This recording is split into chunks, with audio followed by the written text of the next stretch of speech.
Yokai. Hi, hi. But hi, hi, everyone. Hear that? Classical. I hear classical music.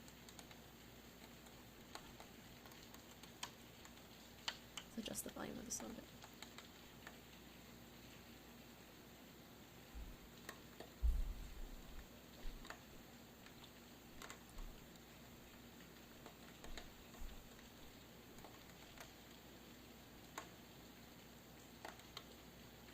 That sounds nice. I think just barely in the background.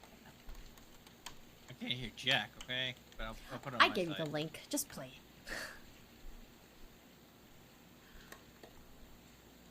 I can't hear Jack on my side. How dare you? There you go. Isn't it just so soothing? That's right, everyone. We're back with the cozy reading today. In case anyone wanted to come in here for an Elder Ring, get out. That's next. I mean, it's in the title. Just saying. I'm just saying, friend. Sure.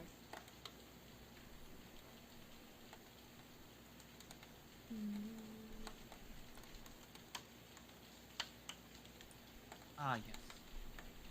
Anyway, let me sip some of my my chalky milk right now. You're chalky milk. It's more like hot chocolate, though, right? Yep. Okay. Well. God, it's still sweet. Well, yeah, that's what it is. I should have put 2 cups in here instead of a cup and a half.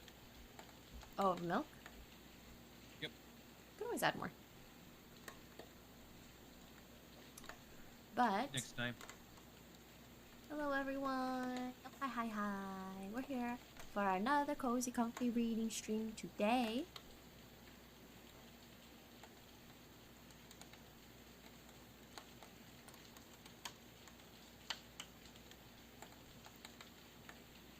We hope you enjoy it. We're gonna try to just enjoy the company, and we're gonna read some Sherlocky Lock. Right. Let me know if the music and the sounds are too loud. You can always turn them down. Also, sound alerts will not be on during the stream. So if you redeem them, you will be wasting your points or your bits. We would not be doing any type of refunds either. Nope. You have been warned. Yep. I also pinned it to the chat. So we're letting you know right now. It's in the title. It's in the pinned. We verbally told you. You can't just come in and say, "Hey, why are my sound alerts going off?" You don't exist here. Right. It's just us listening to the rainfall in the background, and then. Yep. That's it. So, we will have either myself or Luca reading as Sherlock or Watson. I should be Sherlock, of course. Lucas says he should be Sherlock. I said I could be Sherlock. You're more like a Watson.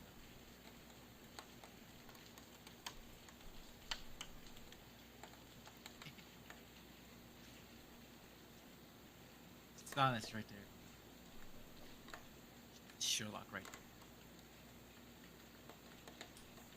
there. Anyways, so we'll put a poll. What? No.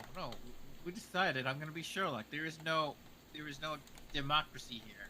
That you said we could do a poll, and now you're changing your mind. Yeah. Well, guess what? That's yeah.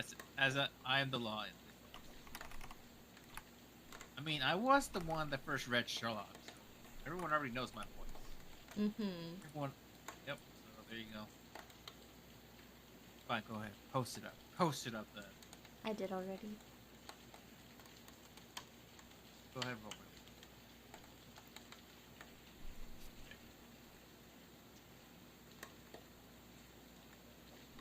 Perfect, everyone. Guess while we wait.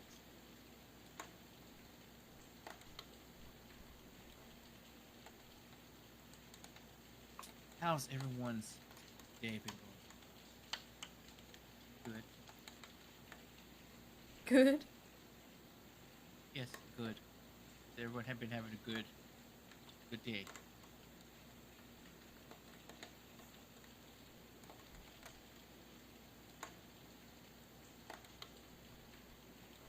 My God, someone actually voted for you? Wow. I mean, maybe we should. We got 1 minute, so I guess we gotta sell it. Okay, everyone. If you choose me as Sherlock, this is what the voice is gonna be like.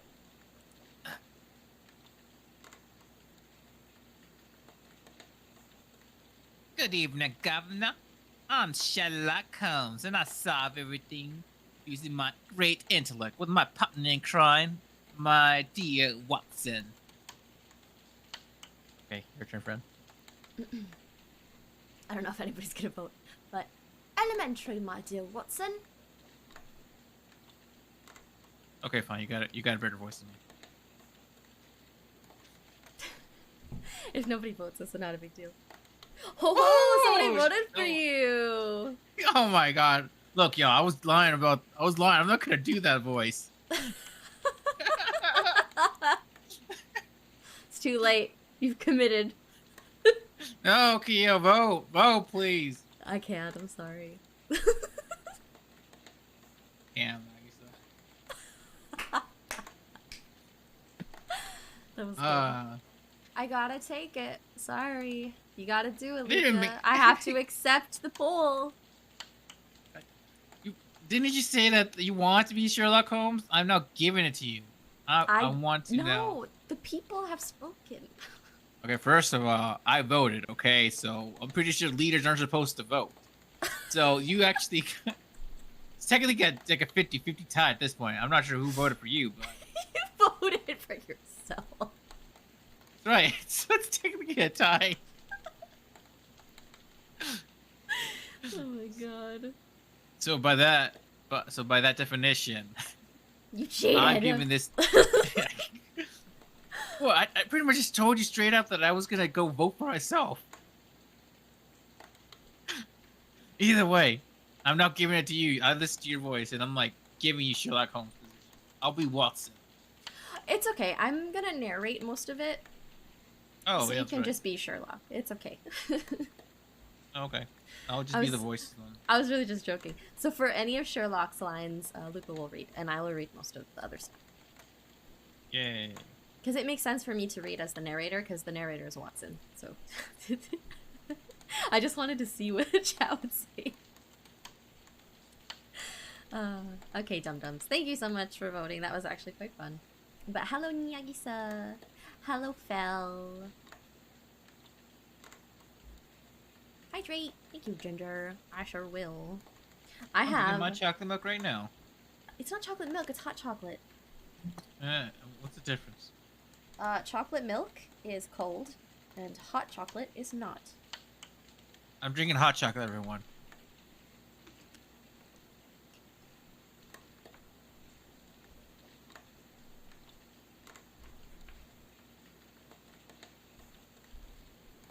And I am going to put on my humidifier so that I have moisture in the air while reading, because that's really important.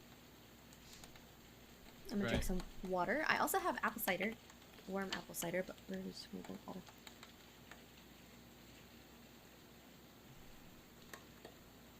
Chocolate sounds good. Don't really know. Ah.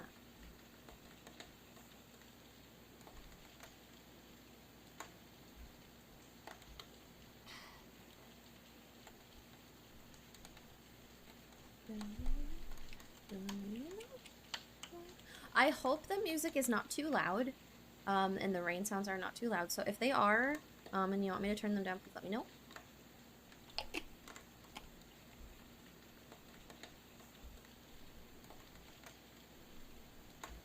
I also have strawberries. I will eat some.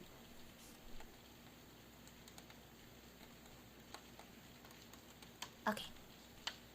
Are you ready to start, Luca? I'm ready to start. I'm wondering if we should have this on screen. I kind of want to. You know very well people are not going to be reading on screen. They're going to be this. It's just to follow along. It's for visuals, but I suppose it doesn't really matter. But you can put it up if you want. At the very least, they have pictures.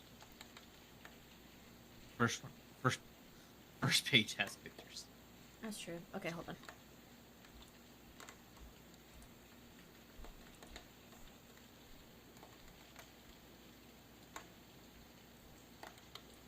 Alright, everyone. While we let Keo set that up, we're gonna go ahead and secretly turn on Elden Ring. So if anyone wants to join, I'll go ahead and send it. Okay? Okay, everyone. We're gonna play Elden Ring for a bit.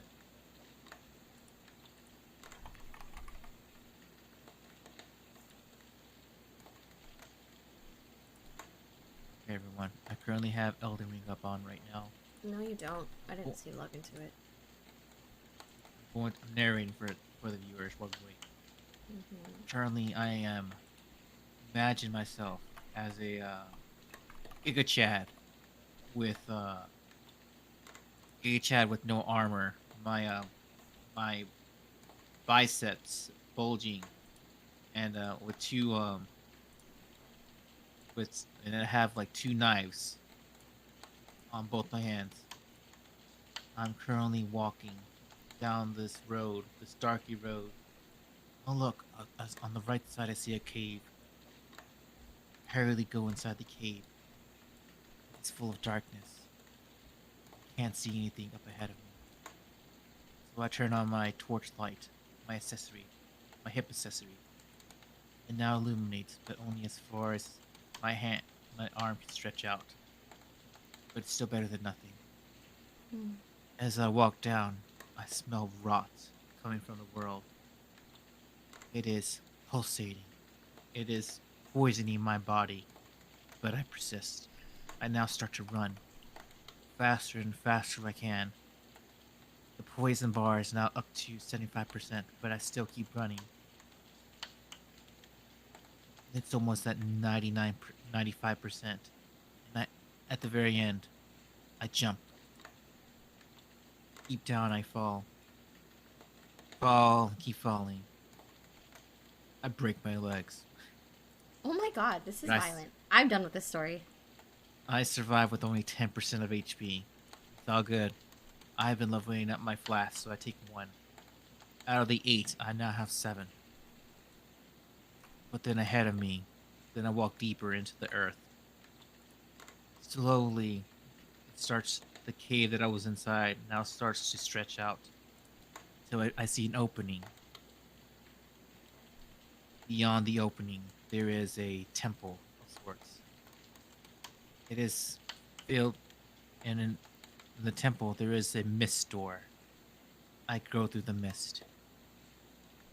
What is ahead of me looks like some sort of boss.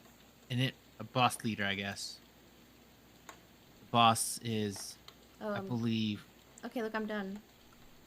It's Melania. Oh snap! Oh well. The next time, everyone. Next time. Oh. Hope everyone enjoyed my story about Elden Ring. Look forward to next week.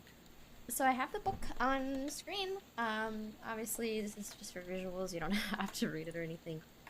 But also, if you're interested, this is what we're reading, and this is the public domain link, so you can also read along as well if you feel that you want to, but you don't have to, or if you want to read without us, that's also okay. If you enjoy the story time and find that it is enjoyable and you want to continue. Okay, let us moisturize the lips before we start reading.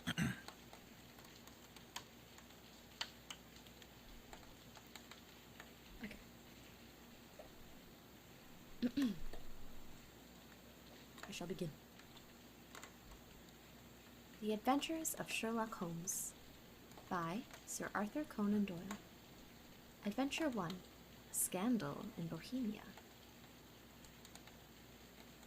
I wonder if I want to zoom in one more time.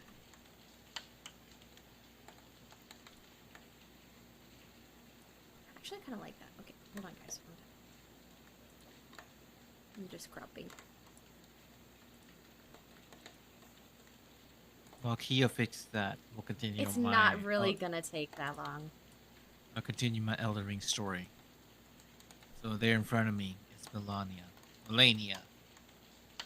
It's that girl with the that is super hard to beat everyone.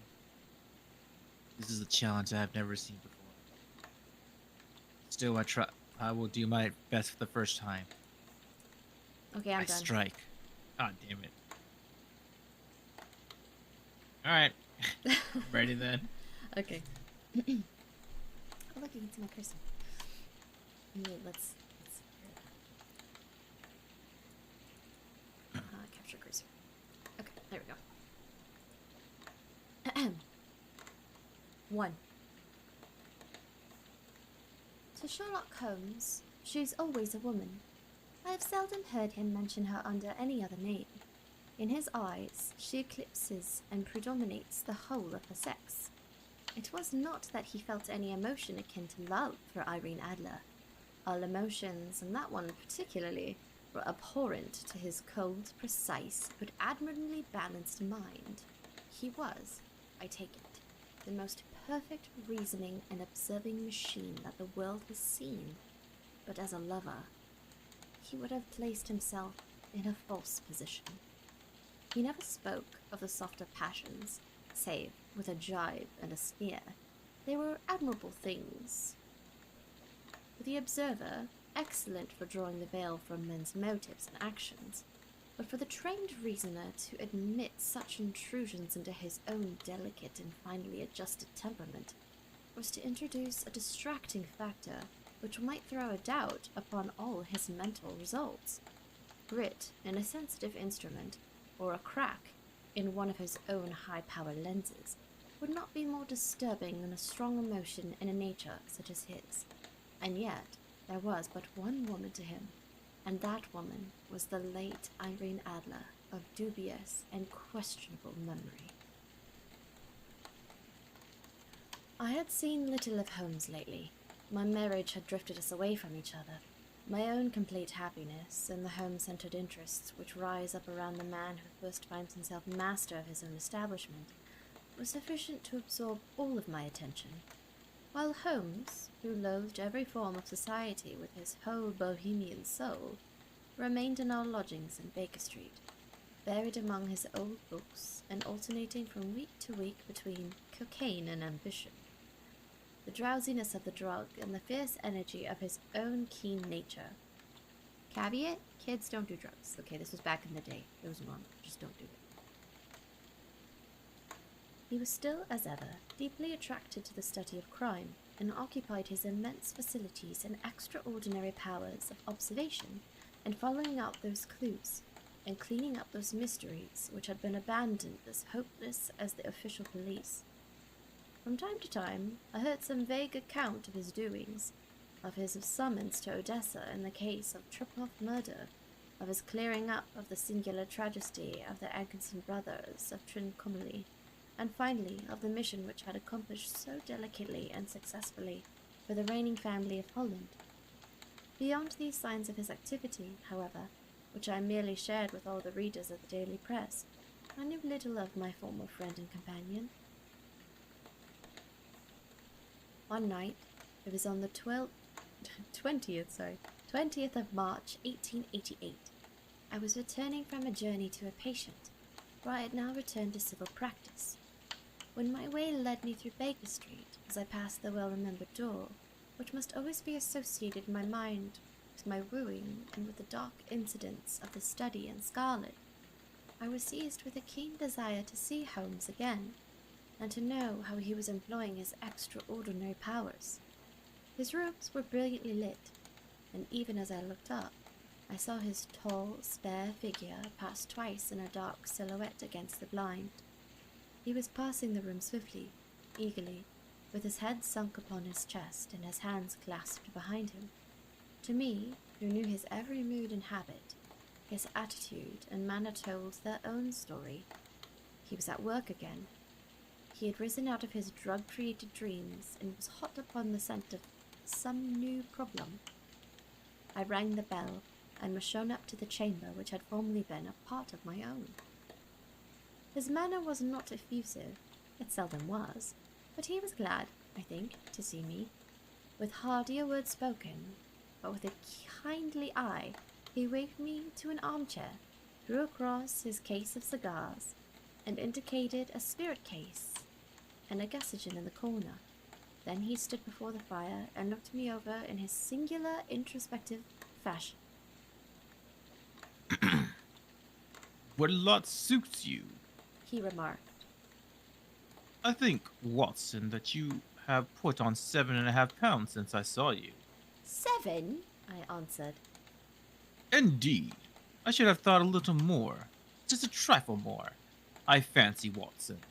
And in practice again, I observe. You did not tell me that you intended to go into harness. Then, how would you know? I see it. I deduced it.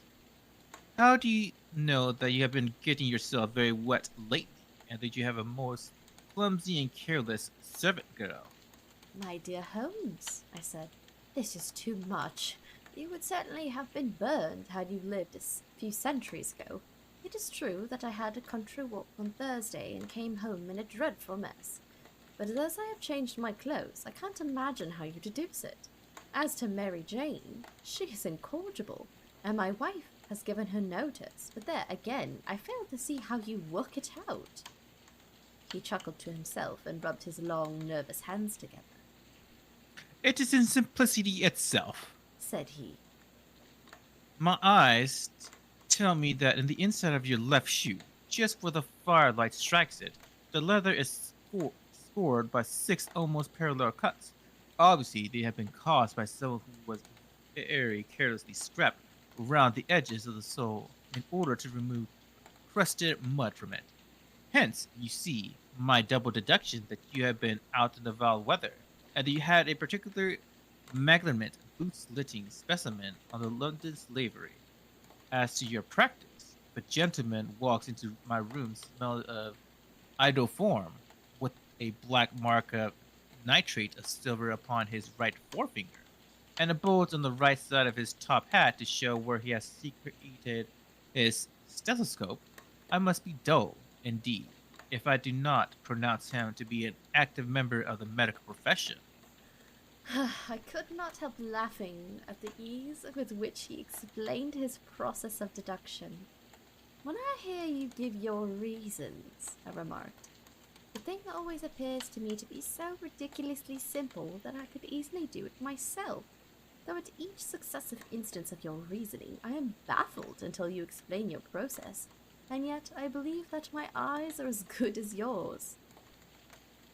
Quite so, he answered, lighting a cigarette and throwing himself down upon an armchair. You see, but you do not observe. This distinction is clear. For example, you have frequently seen the steps which led up to the hall of this room. Frequently? How often? Well, some hundreds of times. Then how many are there? How many? I don't know. Quite so. You have not observed, and yet you have seen. That is just my point now. Now, I know that there are 17 steps because I have both seen and observed. By the way, since you are interested in these little problems, and since you are good enough to chronicle one or two of my trifling experiences, you may be interested in this. He threw over a sheet of thick, pink-tainted notepaper which had been lying open upon the table. It came by the last post, said he. Read it out loud. The note was undated and without either signature or address. There will call upon you tonight at 7:45, it said. A gentleman who desires to consult you upon a matter of the very deepest moment. Your recent services to one of the royal houses of Europe have shown that you are one who may safely be trusted with matters which are of importance which can hardly be exaggerated. This account of you we have from all quarters received. Be in your chamber, then at that hour, and do not take it amiss if your visitor wear a mask. This is a mystery, I remarked. Indeed, a mystery, I remarked. But do you imagine what that means? I have no data yet. It is a capital mistake to theorize before one has data. Insensible one begins to twist facts to suit theories, instead of theories to suit facts. But the note itself, what do you deduce from it? I carefully examined the writing in the paper which it was written. The man who wrote it was presumably well-to-do, I remarked, endeavouring to imitate my companion's process. Such paper could not be brought under half a crown a packet. It is peculiarly strong and stiff, Peculiar. That is the very word. said Holmes. It is not an English paper at all. Hold it up to the light. I did so and saw a large E with a small g and P and a large G with a small t woven into the texture of the paper, What do you make of that? asked Holmes. The name of the maker, no doubt, or his monogram, rather? Not at all. The G with a small t stands for Gesellschaft, which is the German for company. It is a customary contraction like our co. P, of course, stands for paper. Papier. Papier. Now that the papier. Now for the EG, let us glance at our continual gazetteer. I just ate a strawberry when you said because I thought you were going to read the whole paragraph, but I realized there's breaks in it. Hold on. Good. Take your time. Okay. He took down a heavy brown volume from his shelves. Egloens. Here we are. Egria. It is a German-speaking country in Bohemia, not far from Carlsbad, remarkable as being the scene of the death of Wallenstein, and for its numerous glass factories and paper mills. Haha, my boy, what do you make of that? His eyes sparkled, and he sent up a great blue, triumphant cloud from his cigarette. The paper was made in Bohemia, I said. Precisely. And the man who wrote the note is in German. Do you note the particular construction of the sentence? The account of you were we have all quarters received. A Frenchman or Russian could not have written that. It is the German who is so uncourteous of his verbs. It only remains, therefore, to discover what is wanted by this German who wants upon Bohemian paper and prefers wearing a mask to showing his face. And here he comes, if I'm not mistaken, to resolve all our doubts. As he spoke, there was a sharp sound of horses' hoofs and grating wheels against the curb, followed by a sharp pull of the bell. Holmes whistled. A pair by the sound. Said he. Yes. He continued, glancing out the window. A nice little Brockham with a pair of beauties. 150 guineas apiece. There's money in this case, Watson, and there is nothing else. I think that I had better go, Holmes. Not a bit, Doctor. Stay where you are. I am lost without my Boswell, and this promises to be interesting. It would be a pity to miss it. But your client? Never mind him. I may want your help, and so may he. Here he comes. Sit down in the armchair, Doctor, and give us the best attention. A slow and heavy step, which had been heard upon the stairs and in the passage, paused immediately outside the door. Then there was a loud and authoritative tap. Come in, said Holmes. A man entered who could hardly have been less than 6 feet 6 inches in height, with the chest and limbs of a Hercules. His dress was rich with a richness which would, in England, be looked upon as akin to bad taste. His heavy bands of astrakhan were slashed across the sleeves and fronts of his double-breasted coat, while the deep blue cloak which was thrown over his shoulders was lined with flame-coloured silk and secured at the neck with a brooch which consisted of a single flaming barrel. Boots which extended halfway up his calves and which were trimmed at the tops with rich brown fur completed the impression of barbaric opulence which was suggested by his whole appearance. He carried a broad-brimmed hat in his hand, while he wore across the upper part of his face, extending down past the cheekbones, a black-visored mask, which he had apparently adjusted at that very moment, for his hand was still raised to it as he entered. From the lower part of his face, he appeared to be a man of strong character, with a thick, hanging lip and a long, straight chin, suggestive of resolution pushed to the length of obstinacy. You. You had my note. He said with a deep, harsh voice and a strongly marked German accent. I told you that I will call. He looked from one of the other of us, as if uncertain which to address. Pray take a seat. Said Holmes. This is my friend and colleague, Dr. Watson, who was occasionally good enough to help me in my cases. Whom have I the honor to address? You may address me as the Count von Kram, a Bohemian nobleman. I understood that this gentleman, your friend, is a man of honor and discretion, who I may trust with a matter of the most extreme importance.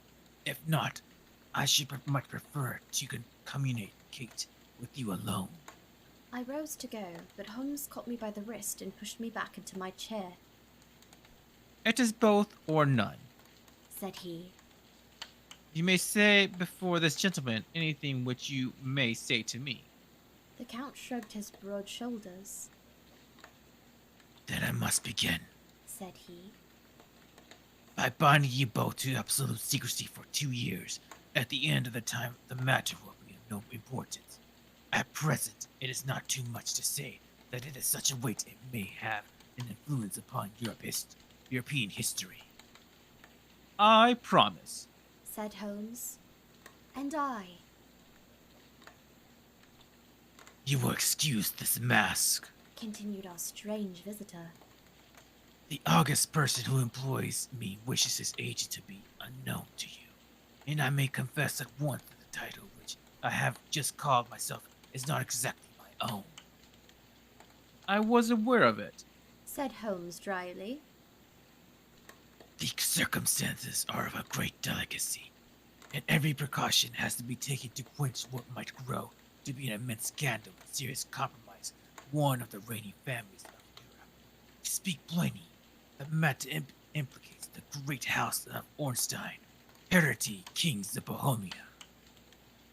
I was also aware of that. Murmured Holmes, settling himself down in his armchair and closing his eyes. Our visitor glanced with some apparent surprise at the languid lounging figure of the man who had no doubt depicted to him as the most incisive reasoner and the most energetic agent in Europe. Holmes slowly reopened his eyes and looked impatiently at his gigantic client. If your majesty would condescend the state of your case, he remarked. I should be better able to advise you. The man sprung from his chair and paced up and down the room in uncontrollable agitation, and then, with a gesture of desperation, he tore the mask from his face and hurled it upon the ground. You are right. 1 second. Hi Zeph, thank you so much for the raid. Did you have been playing Ratchet and Clank? Hope you had fun.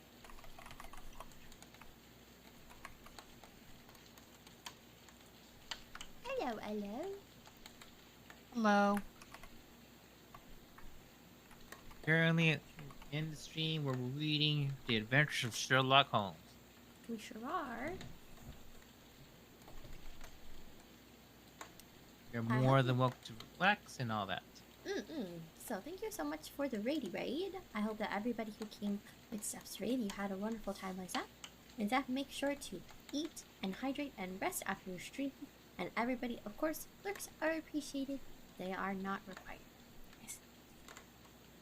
We are currently reading The Adventures of Sherlock Holmes. And That's right. We just started. we are reading Adventure of a Scandal in Bohemia. Yeah. Yes. And Apparently that is this good. apparently this chapter involves our favorite love interest for Sherlock. I forgot her name already. Irene, Oh, right? Irene Adler, but she's supposed to be dead. What? What Yeah, the F? yeah, that's what it said. Bro, I watched all the movies. I never realized she died. The late Irene Adler. That's what it said. Sad. There we go, everyone. Yes. Yeah, I posted the link there in chat. So if you guys want to follow along, you certainly can. You don't have to. That's just for reference if you want to know what we're reading. It's a public domain book, so feel free to read that at your own leisure as well. We are reading out loud, like I said, The Scandal in Bohemia. I was saying Ratchet and Clank, but I ran into a bunch of freezes and controller problems. Oh, that's the worst. Sucks. That sucks so bad. The magic of playing on a legit copy of the game, I guess. Yeah, that happens sometimes when it's legit. When it's legit. I'm gonna take a break for a second, since this is kind of a good point. I'm gonna sip some of my cider here.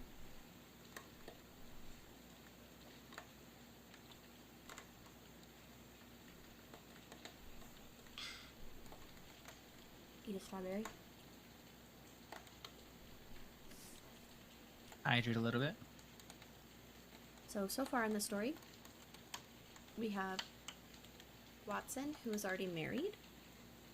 We have Sherlock, who has taken on a new case from a masked gentleman. And Watson has stopped by because he saw the silhouette of Holmes in the window and knew that he was on a case.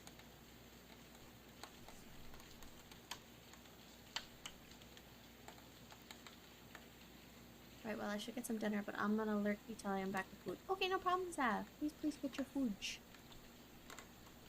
And thank you so much for the raid again. Thank you. I would like 3 strawberries left. I was gonna eat them.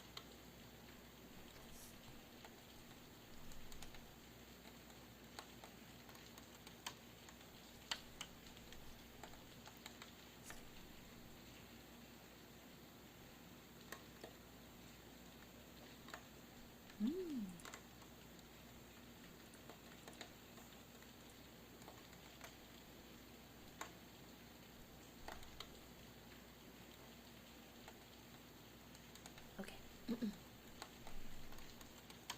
It's finished. Now you don't have to worry about me. Your nose. Okay. Now where was I? You alright? Okay. He cried. I am the king. Why should I attempt? Why should I attempt to conceal it? Why indeed? Mehmet Holmes. Your Majesty had not spoken before I was aware that I was addressing Wilhelm Gottfried Sigismund von Ottstein, Grand Duke of Cassel-Feinstein, and the hereditary King of Bohemia. I want to read that. Gostrick. Wait. Sigismund von Ormenstein, Grand Duke of Cassel-Felstein, and hereditary King of Bohemia. That's what I said. I want to try reading it.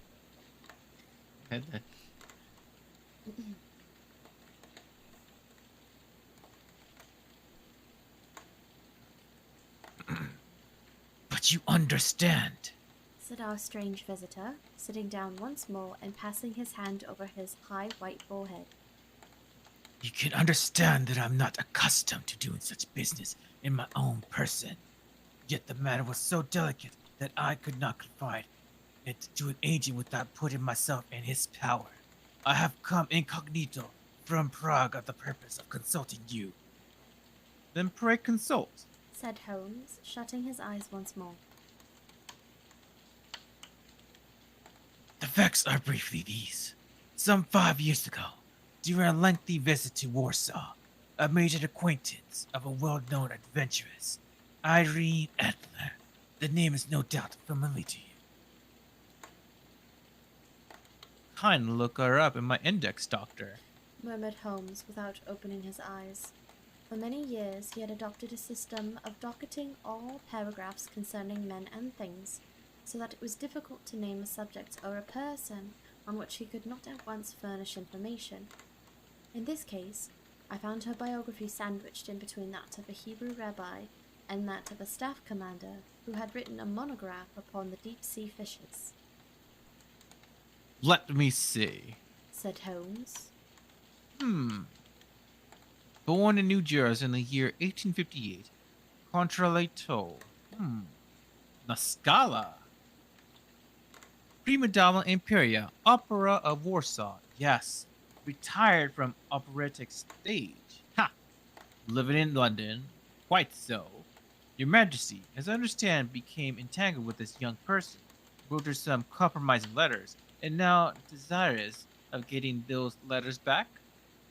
Precisely so, but how? Was there a secret marriage? None. No legal papers or certificates? None.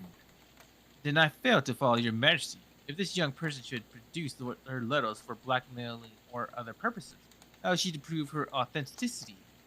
There is a writing. Pooh, forgery. My private notepaper. Stolen. My own seal. Imitated. My photograph. But we were both in the photograph. Oh dear. That is very bad. Your Majesty has indeed committed indiscretion. I was mad. Insane. You have compromised yourself seriously. I was only Crown Prince then. I was young. I am but 30 now. It must be recovered. We have tried and failed. Your Majesty must pay. It must be bought.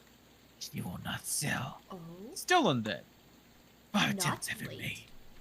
So interesting. They said late, but now she's not dead. I'm confused. Anyways, continue. 5 attempts have been made. Twice burglars in my paid ransacked her house. Once we diverted her luggage when she traveled. Twice she was waylaid. There has been no result. No sign of it? Absolutely none. Holmes laughed. This is quite a pretty little problem, Said he. but a very serious one to me. Returned the king reproachfully. Very indeed. And what does she propose to do with the photograph? To ruin me. But how? I am but to be married.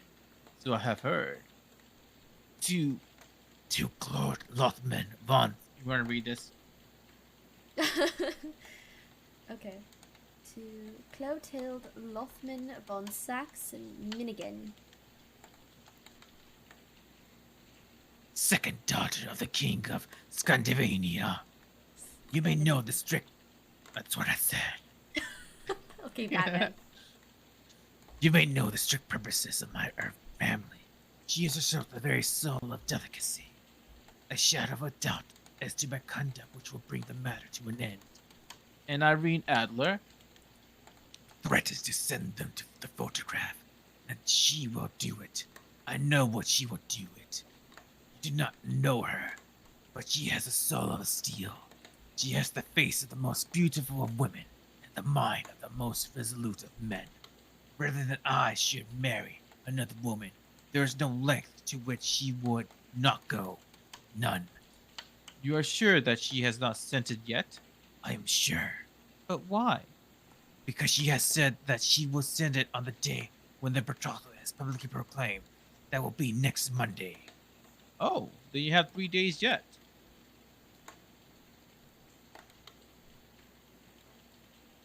Wait, I lost my spot. Hold on. Okay, said Holmes with a yawn. That is very fortunate, as I have 1 or 2 matters of importance to look into our just at present. Your Majesty will, of course, stay in London for the present? Certainly.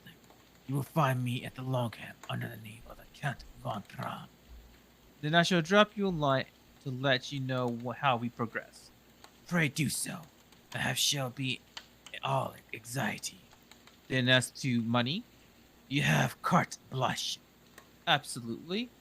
I tell you that I will give one of my provinces of my kingdom to have that photograph. And for present expenses? The king took a heavy chamois leather bag from under his cloak and laid it on the table. There are 300 pounds in gold and 700 in notes, He said. Holmes scribbled a receipt upon a sheet of his notebook and handed it to him. And Montswell address? He asked. In Isbrogie Lunge, Serpentine Avenue, St. John's Wood. Holmes took a note of it. One other question. Said he. Was the photograph a cabinet? It was. Then good night, Your Majesty, and I trust we shall soon have some good news for you. And good night, Watson. He added as the wheels of the royal realm rolled down the street. If you will be good enough to call tomorrow afternoon at 3 o'clock, I shall be like to chat this little matter over with you. Okay, we'll take a little intermission here. 1 moment. Alright. I need to go get some more water. Because I drank all my hot cocoa.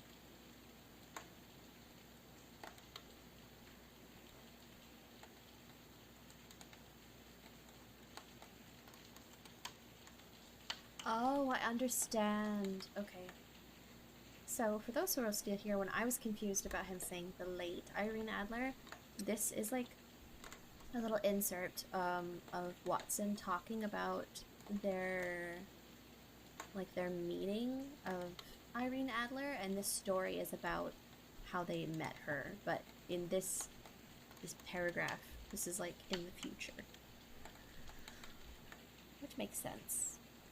So he's like, oh, this was this one time we met this lady, and then they kind of go into it.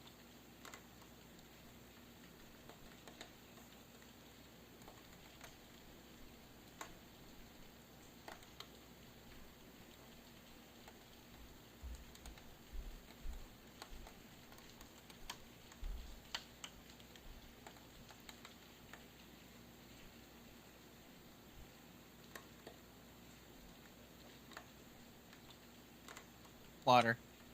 Got your water? Sure. Did you hear what I said? Yep, I heard it. Yeah. So that's why I was confused, because it was kind of like a time skip. Nice. Yep. Alright.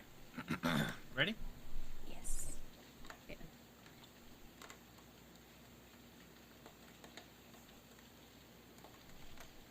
Okay.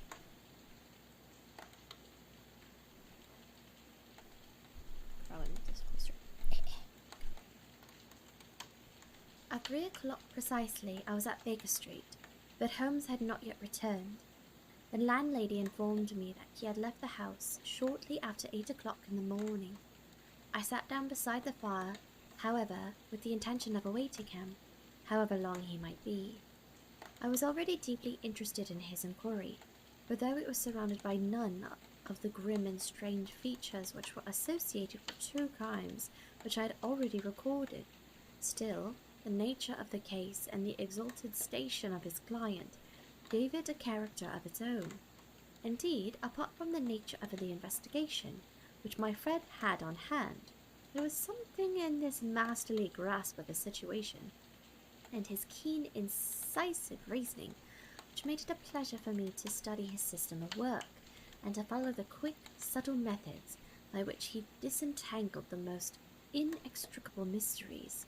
So accustomed was I to his invariable success, that the very possibility of his failing and had ceased to enter my head. It was so close to 4 before the door opened, and a drunken-looking groom, ill-kempt and side-whiskers, with an inflamed face and disreputable clothes, walked into the room. Accustomed as I was to my friend's amazing powers in the use of disguises, I had to look 3 times before I was certain it was indeed he. With a nod, he vanished into the bedroom, whence he emerged in 5 minutes, tweed-suited and respectable, as of old. Putting his hands in his pockets, he stretched out his legs in front of the fire and laughed heartily for some minutes. Wait, who's this? It's Holmes. Oh, Holmes, okay. Well, really? He cried and then he choked and laughed again until he was obliged to lie back limp and helpless in his chair. What is it? It's quite too funny. I'm sure you could never guess how I employed my morning or what I ended up by doing. I can't imagine. I suppose that you've been watching the habits and perhaps the house of Miss Irene Adler. Quite so, but the sequel was rather unusual, I will tell you.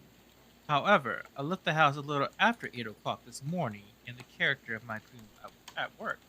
There is a wonderful sympathy of Freemasonry among horsey men. Be one of them, and you will know all there is to know. I soon found Burgundy Lodge. It is a visual villa with a garden at the back, but built out in front right up the road. 2 stories, shut block to the door.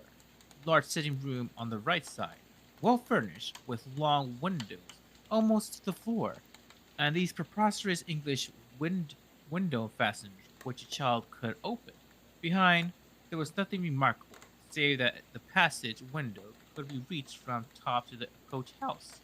I walked round it and examined it closely from every point of view, but without notice anything else of interest. I then lounged down the street and found, as I expected, that was a mews in the lane, which runs down by one wall of the garden. I lent the oysters a hand in rubbing down their houses, and received in exchange 2 opens.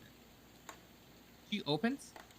A glass of half and half, 2 fills of shag tobacco, and as much information I could desire about Miss Adler, to say nothing of half a dozen other people in the neighborhood in which I was not in the least interested, but whose biographies I was compelled to listen to.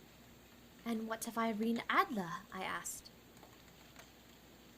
Oh, she has turned all the men's heads down in that part. She is the daintiest thing under a bonnet on this planet. So says the Serpentine Muse to a man. She lives quietly, sings at concerts, drives out at 5 every day, and returns at 7 sharp for dinner. Seldom goes out at other times, except when she sings. Has only one male visitor, but a good deal of him. He is dark, handsome, and dashing. Never calls less than once a day, and often twice. He is Mr. Godfrey Norton, of the Inner Temple. See the adventures of the cabman as a confidant? They have driven him from home a dozen times from Serpentine Mews, and knew all about him. When I had listened to all that they had to tell, I began to walk up and down near Burgundy Lodge once more and to think over my plan of campaign. This Godfrey Norton was evidently an important factor in the matter. He was a lawyer. That sounded ominous. What was the relation between them, and what the object of his repeated visits? Was she his client, his friend, or his mistress? It is the former she had probably transferred the photograph to his keeping. In the latter, it was less likely. On the issue of the question depending on whether I should continue my work at Burgundy Lodge, or turn my attention to the gentleman's chamber in the temple. It was a delicate point, and it widened the field of my inquiry. I fear that I bore you with these details, but I have to let you see my little difficulties, if you are to understand the situation. I am following you closely, I answered. I was still balancing the matter in my mind when a hansom cab drove up to Burgundy Lodge, and a gentleman sprang out. He was a remarkably handsome man, dark, aquiline, and moustache, evidently the man whom I heard of. He appeared to be in a great hurry, shouted at the cabin to wait, and brushed past the maid, who opened the door with an air of a man who was thoroughly at home. He was in the house about half an hour, and I could catch glimpses of him in the windows of the sitting room, pacing up and down, talking excitedly, and waving his arms. Of her I could see nothing. Presently he emerged, looking more flurried than before. As he stepped into the cab, he pulled a gold watch from his pocket and looked at it earnestly. Drive. Right, like the devil. He shouted. First to Gross and Hankley's in Richard Street, and then to the Church of St. Monica and the Edgeware Road. half again if you do not do it in 20 minutes. Away they went, and I was wondering whether I should not do well to follow them when the lane came to a neat little landau. The coachman, with his coat only half buttoned and his tie under his ear, while the tags in his harness were sticking out of the buckles. It hadn't pulled up before she shot out the hall door and into it. I only caught a glimpse of her at the moment. She was a lovely woman with the face of a man might die for. The cha-cha sing. Oh! Don't you dare read her lines as mine. What? I can read it. No, I'm Irene. No. Okay, fine. No. Hi, Toe! Thank you so much for the Read raid, it. Toe! Wait, Hold just on. let's still do the muted thing. No, Toe's raiding with Apex. Did you have a good stream? Did you enjoy? Did you get dubs? Hello! Toe came in with the raid. It's the Toe! Hello. Having a good day.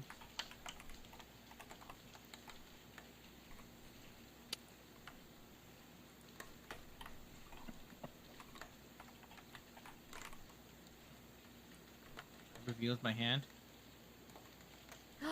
Hand reveal, no way. Oh my Blasphemy. god. Scandal. Scandalous. There's a VTuber that is 3D. Cancel No! them. The stream has the story. So far so good. We are reading The Adventures of Sherlock Holmes. And we are doing adventure, my god. A Scandal in Bohemia. So Adventures of Sherlock Holmes, A Scandal in Bohemia. And I believe Right. it is the introduction of Irene Adler.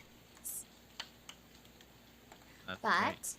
Toe, I hope you had a wonderful stream, which it sounds like you did, even with your hand reveal. But make sure to rest and eat and hydrate if you need to. For everybody who came in with the raid, Yokai hi. I am Kyo the Kyuko Tengu. I'm Luke Tsugami. And together we are Yokai Playtime. Yokai Playtime. But we are having a cozy reading stream today. That's right.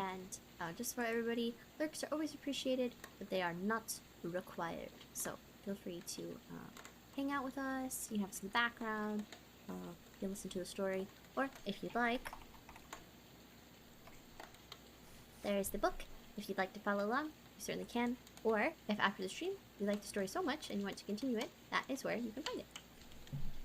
And you're not obliged to stay either. You're more than welcome to just say hi and bye. Very true. There are some people that don't like this kind of content, and that's, well, it's preference. Yep. And Nomi, hello. Hello. And Saiwo. It's the Saiwo. Book. Yeah, we can do the book. Yeah, I'm gonna be Irene. And I wanna be Watson. What? I can be Irene. No. You're reading too much, Kyo. I can handle it. You're reading a ton. Hello, it's me, Irene Adler. No. Fine. Okay, I'll continue. Wait, let me drink some water.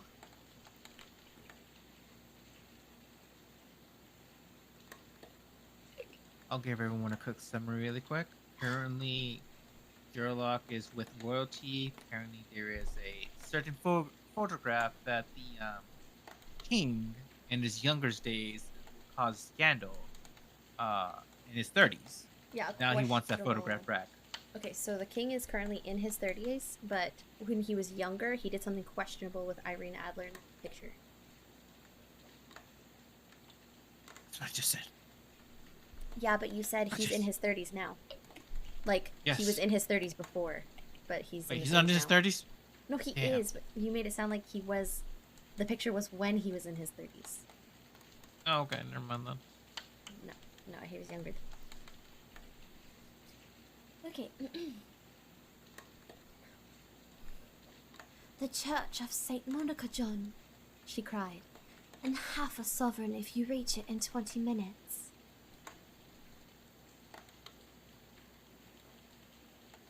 Wait, where am I?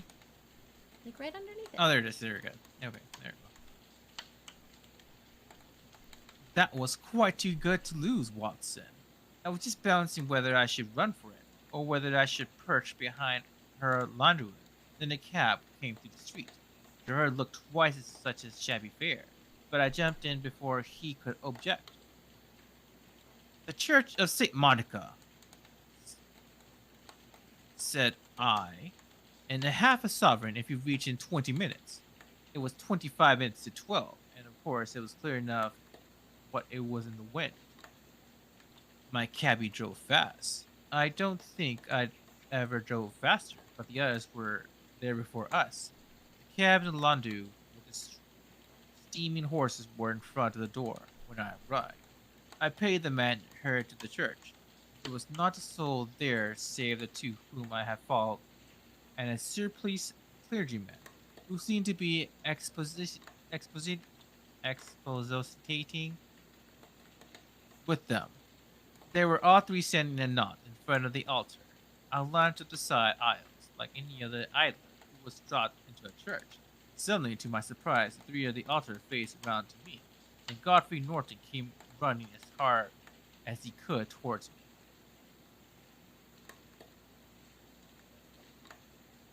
It's Godfrey Norton again? Is that the dude? Is that the Emperor? No, it's a different person.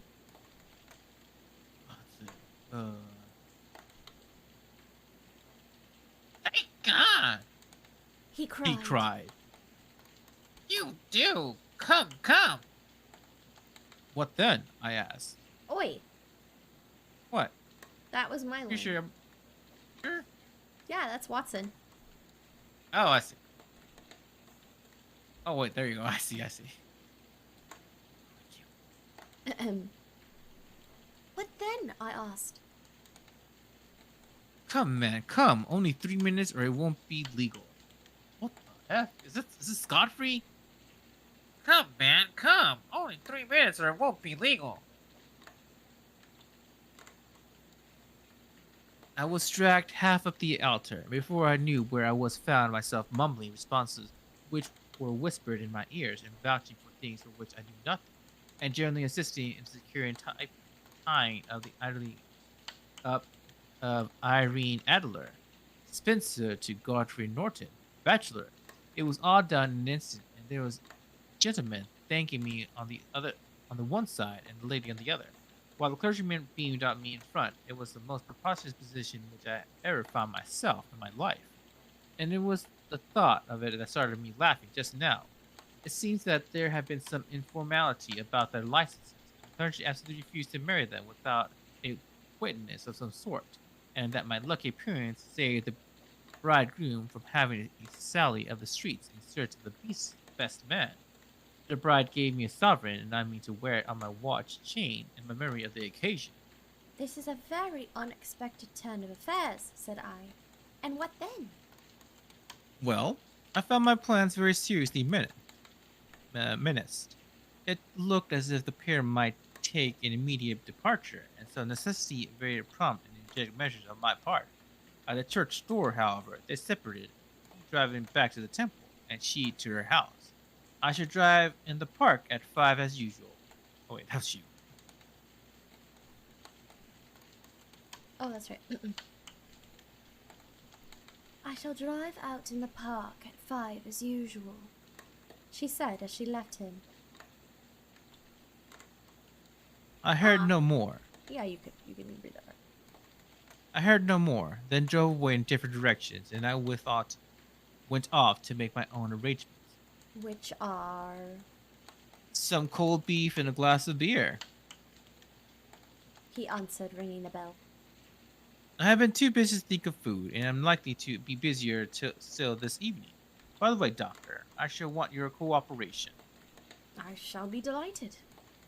You don't mind breaking the law? Not in the least. Nor running a chance of arrest?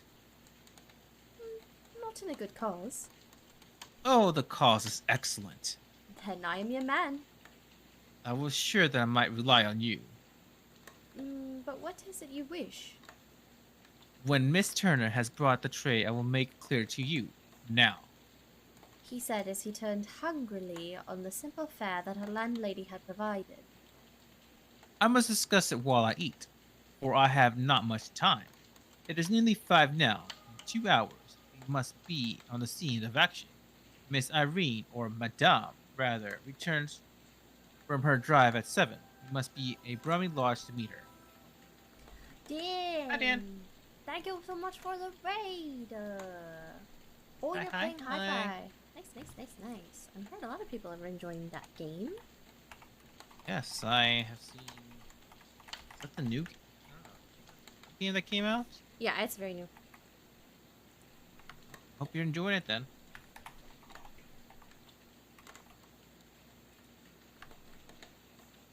Yeah. It's so good. Yeah, that's what I heard.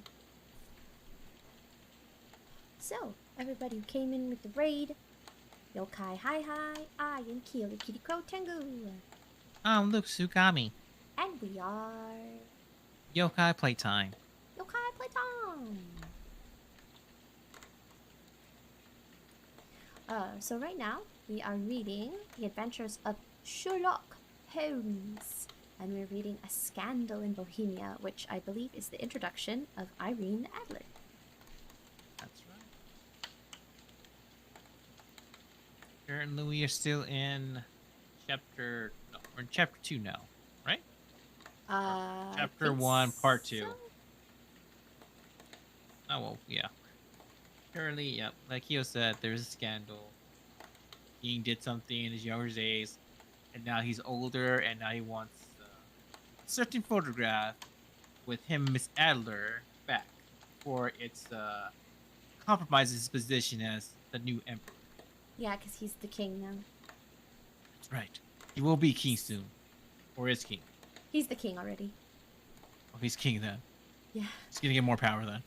But yes, then make sure to eat, hydrate, and rest after your stream. Wonderful job today. And for everybody who has joined, lurks are always appreciated. They're never required. However, if you'd like to come and hang out with us, that is totally fine. We're just chilling and vibing today. Yeah, we're just reading the story.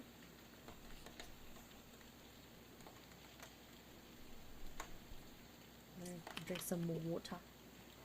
Yeah, I'm gonna drink some water now.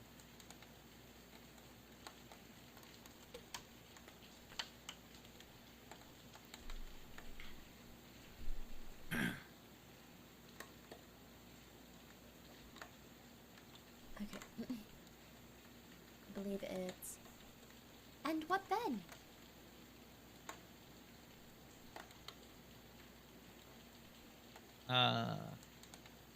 Okay. You must leave that to me. I have already arranged what is to occur. There is only one point on which I must insist. You must not interfere. Come, what may. You understand? I am to be neutral. To do nothing whatever. There will probably be some small unpleasantness. Do not join in it. It will end in my being conveyed into the house. 4 or 5 minutes afterwards, the sitting room window will open. You are to station yourself close to that open window. Yes. You are to watch me, for I will be visible to you. Yes. And when I raise my hand, so, you will throw into the room what I give you to throw, and will, at the same time, raise the cry of fire. You quite follow me? Entirely. It is nothing very He formidable. said, taking a long cigar-shaped roll from his pocket. It is an ordinary plumber's smoke rocket, fitted with a cap at either end to make it self-lighting. Your task is confined to that. When you raise your cry of fire, it will be taken up by quite a number of people. You may then walk to the end of the street, and I will rejoin you in 10 minutes. I hope that I have made myself clear. I am to remain neutral, to get near the window, to watch you, and at the signal, throw in this object, then to raise the cry of fire, and to wait you at the corner of the street. Precisely. Then you may entirely rely on me. That is excellent. I think perhaps it is almost time that I prepare for the new role I have to play. He disappeared into his bedroom and returned in a few minutes in the character of an amiable and simple-minded, nonconformist clergyman. His broad black hat, his baggy trousers, his white tie, His simplistic smile and a general look of peering and benevolent curiosity were such as Mr. John Hare alone could have been equalled. It was not merely that Holmes changed his costume. His expression, his manner, his very soul seemed to vary with every fresh part that he assumed. The stage lost a fine actor, even as science lost an acute reasoner, when he had become a specialist in crime. It was 1:15 when he left Baker Street, and it still wanted 10 minutes to the hour when we found ourselves at Serpentine Avenue. It was already dusk, and the lamps were just being lighted as we paced up and down the front of Brainy Lodge, waiting for the coming of its occupant. The house was just as such as I had pictured it from Sherlock Holmes's succinct description, but the locality appeared to be less private than I expected. On the contrary, for a small street in a quiet neighborhood, it was remarkably animated. There was a group of shabbily dressed men smoking and laughing in a corner, a scissors grinder with his wheel, 2 guardsmen who were flirting with a nurse girl, and several well-dressed young men who were lounging up and down with cigars in their mouths. You see, Remarked Holmes as we paced to and fro in front of the house. this marriage rather simplifies matters. The photograph becomes a double-edged weapon now. The chances are that she will be as adverse to its being seen by Mr. Godfrey Norton as a contest to coming to the eyes of the princess. Now the question is, where are we to find the photograph? Where indeed? It is most unlikely that she carries it about her with her, in the cabinet size, too large for easy concealment about a woman's dress. She knows that the king is capable of having her wayland and search. 2 attempts of the sort have already been made. We may take it, and then she does not carry it about her with her. Where then? Her banker or her lawyer. That is the double possibility, but I am inclined to think neither. Women are naturally secretive, and they like to do their own secreting. Why should she hand it over to anyone else? She could trust her own guardsmanship, but she could not tell what indirect or political influence might be brought to bear upon the businessman. Besides, remember that she had resolved to use it within a few days. It must be where she can lay her hands upon it. It must be on her own house. But it has twice been burgled. Yeah, they did not know how to look. But how will you look? I will not look. What then? I will get her to show me. But she will refuse. She will not be able to, but I hear the rumbles of wheels. It is her carriage. Now carry out my orders to the letter. As he spoke, the gleam of the side lights of the carriage came round the curve of the avenue. It was a smart little landau which rattled up to the door of the Brinney Lodge. As I pulled up, one of the loafing men at the corner dashed forward to open the door in the hope of earning a copper, but was elbowed away by another loafer, who had rushed up with the same intention.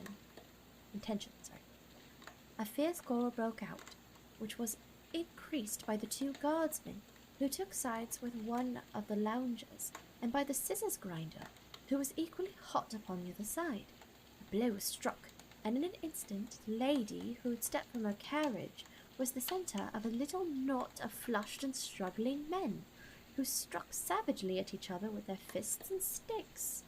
Holmes dashed into the crowd to protect the lady, but just as he reached her, he gave a cry and dropped to the ground, with the blood running freely down his face. At his fall, the guardsmen took to their heels in one direction, and the loungers in the other, while a number of better-dressed people who had watched the scuffle without taking part in it crowded in to help the lady and to attend to the injured man. Irene Adler, as I will call her, had hurried up the steps, but she stood at the top with her superb figure outlined against the lights of the hall, looking back into the street. "Is the poor gentleman much hurt?" she asked. He is dead. Cried several voices. No, there's life in him. Shouted another. But he'll be gone before you can get him to a hospital. Oh dear, he's a brave fellow, said the woman. Uh, they would have they would have the lady's purse and watch it if I hadn't been for him. They were a gang and a rough one too. Ah, he's breathing now. He can't line the street. May we bring him in, Mom? Surely. Bring him into the sitting room. There's a comfortable sofa. This way, please. Slowly and solemnly, he was borne into Briony Lodge and laid out in the principal room.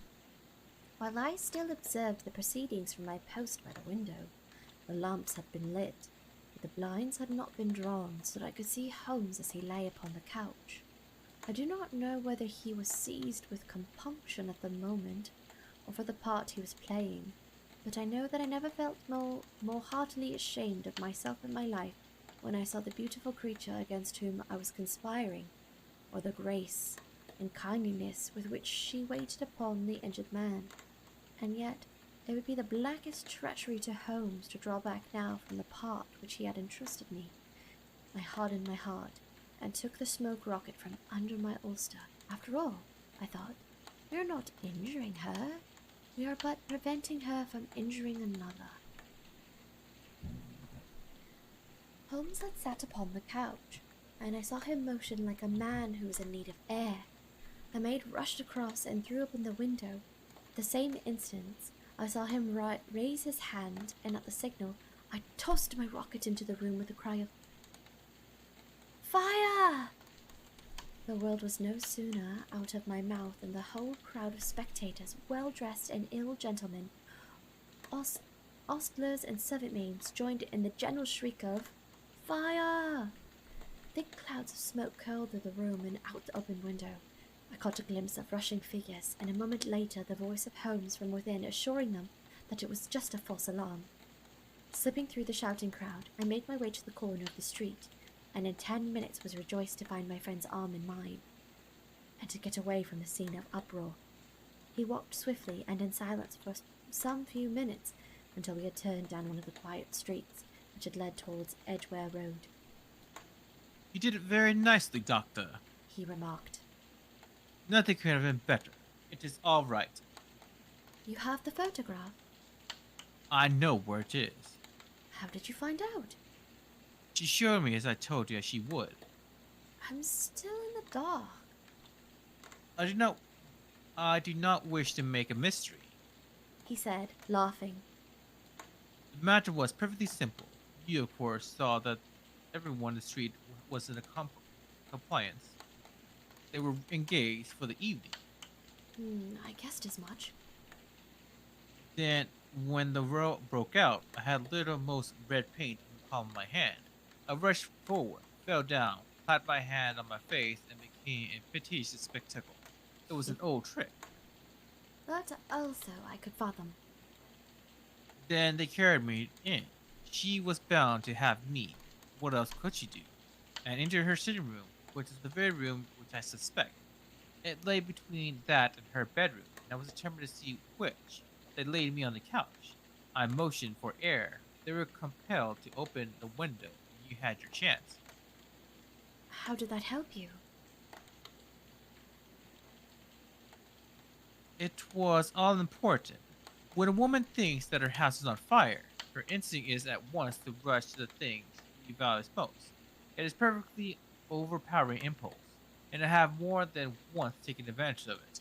In the case of the Darlington substitution scandal, it was of use to me, and also the Arnsworth Castle business. A married woman grabs at her baby, an unmarried one reaches for her jewel box. Now, it was clear to me that the lady of the day had nothing in the house more precious to her than what we are in quest of. She would rush to secure it. The alarm of fire was admirably done. The smoke and shadow was enough to shake nervous steel. She responded beautifully. The photograph is in the recess behind the sliding panel, just above the right bell pull. She was there in an instant and caught a glimpse of it as she half drew it out. When I cried out it was a false alarm, she replaced it, glanced at the rocket, rushed from the room, and I have not seen her since. I rose and, making any excuses, escaped from the house. I hesitated whether to attempt to secure the photograph at once, but the coachman had come in and he was watching me narrowly. It seemed safer to wait. A little over precipitance may ruin it all. And now? I asked. Our quest is practically finished. I shall call with the king tomorrow, and with you, if you care to come with us. We will be shown in the sitting room to wait for the lady, but it is probable that when she comes, she may find neither us nor the photograph. It might be the satisfaction of His Majesty to regain it with his own hands. And when will you call? At 8 in the morning, she will not be up, so that we shall have a clear field. Besides, we must be prompt, for his marriage may mean a complete change in her life and habits. I must wire to the king without delay. We had reached Baker Street and had stopped at the door. He was searching his pockets for the key when someone passing said, We're right, Mr. Sherlock Holmes. There were several people on the pavement at the time, but the greeting appeared to come from a slim youth in an ulster who had hurried by. I heard that voice before. Said Holmes, staring down the dimly lit street. Now I wonder who in the deuce could that have been? Oh, snap. You think it's that woman? Maybe. It'll break again. Time for a little sip of water. Oh. You're right. I'm gonna get another snack, Keo. I'm gonna get another snack. Okay. Right, I'm gonna get some cake. Cake? I'm gonna get some almonds. Oh, that's fine.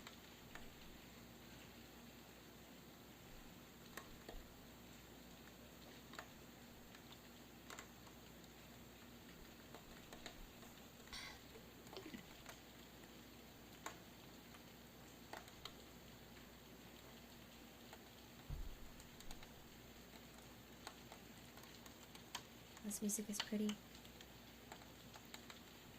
Let me see what song it is. Springtime by Faulkner.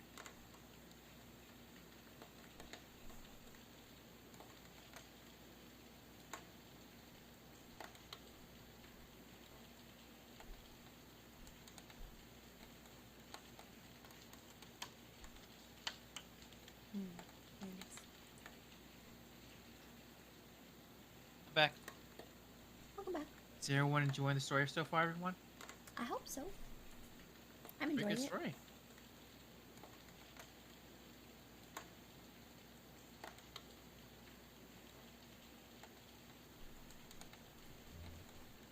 Okay, I'm ready again. I'm ready. I slept at Baker Street that night, and we were engaged upon our toast and coffee in the morning, when the King of Bohemia rushed into the room. You have really got it? He cried, grasping Sherlock Holmes by either shoulder and looking eagerly into his face. Not yet. But you have hopes? I have hopes. Then come. I'm in impatience to be gone. You must have a cab. No, my Bogerman is waiting. Then that will simplify matters. We descended and started off once more for Perini Lodge, Irene Adler is married. remarked Holmes. Married when? Yesterday, To whom? to an English lawyer named Norton. But you cannot love. But she could not love him. I'm in hopes that she does. Fine hopes. Oh my god, Reading as Batman is hard. Man, I need a voice change. You need a voice changer? No. Oh, great. Let me, one moment. Let me just 2 seconds.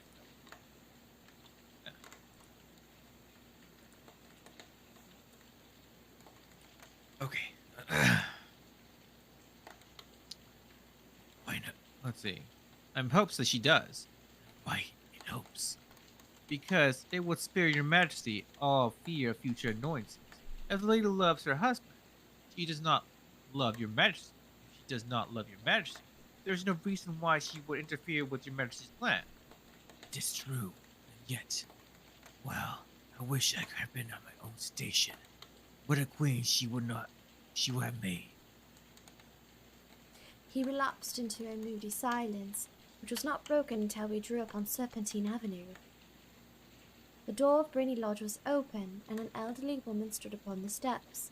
She watched us with a sardonic eye as we stepped from the brougham. No wait, that's you, Gail. I can do it, don't worry. Mr. Sherlock Holmes, I believe, she said, I am Mr. Holmes. answered my companion, looking at her with a questioning and rather startling gaze. Good evening, Yokai Playtime and chat, Uwu. Hello, Owlsy. Hello. I hope you had a good streamy, Owlsy. Yes, I hope so. My mistress told me that you were likely to call. She left this morning with her husband by the 5:15 train from Charing Cross for the continent. What? Sherlock Holmes staggered back, white with chagrin and surprise. Do you mean that she has left England? Never to return, And the papers? asked the king hoarsely. All is lost. We shall see. He pushed past the servant and rushed into the drawing room, followed by the king and myself. The furniture was scattered about in every direction, with dismantled shelves and open drawers, as if the lady had hurriedly ransacked them before her flight. Holmes rushed at the bell pull, tore back a small sliding shutter, and plunging in his hand, pulled out a photograph and a letter. The photograph was of Irene Adler herself in an evening dress. The letter was subscribed to Sherlock Holmes. To be left till called for. My friend tore it open, and we all three read it together. It was dated at midnight of the preceding night, and ran in this way. And 1 second, I'll read it. Super streamy, the VTuber visual novel game. Got so real tonight. Oh my! Oh. Huh? What do you mean? Sounds happened? like a good time. Wait, was Alice doing some sort of rated M kind of content? Guess you have to go watch the VOD to find out. Oh, okay. I'll go watch that. I'll go watch that VOD.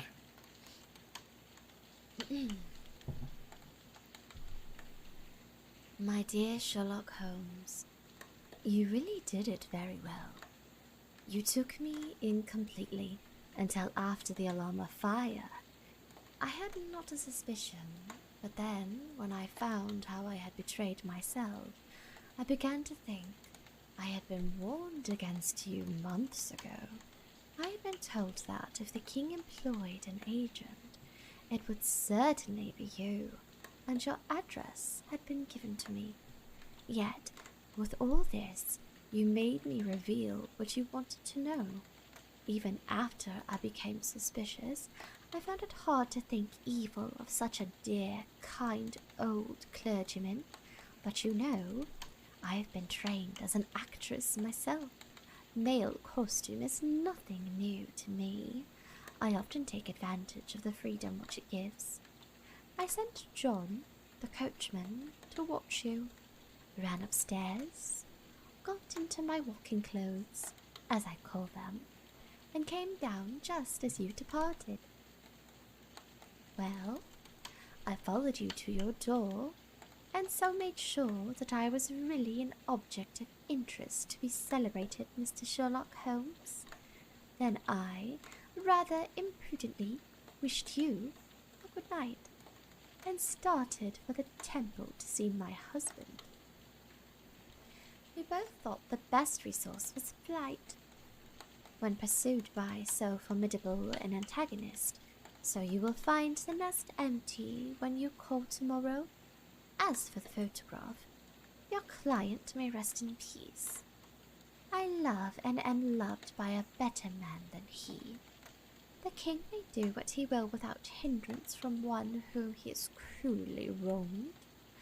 I keep it only to safeguard myself, and to preserve a weapon which will always secure me for any steps which he might take in the future.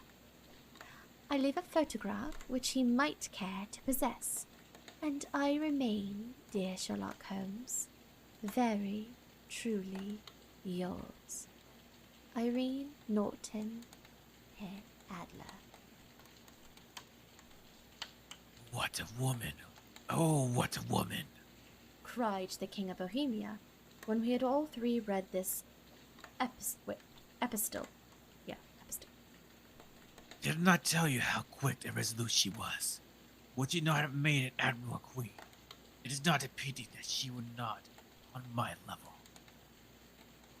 From what I have seen of the lady, she seems indeed to be on a different level to your majesty.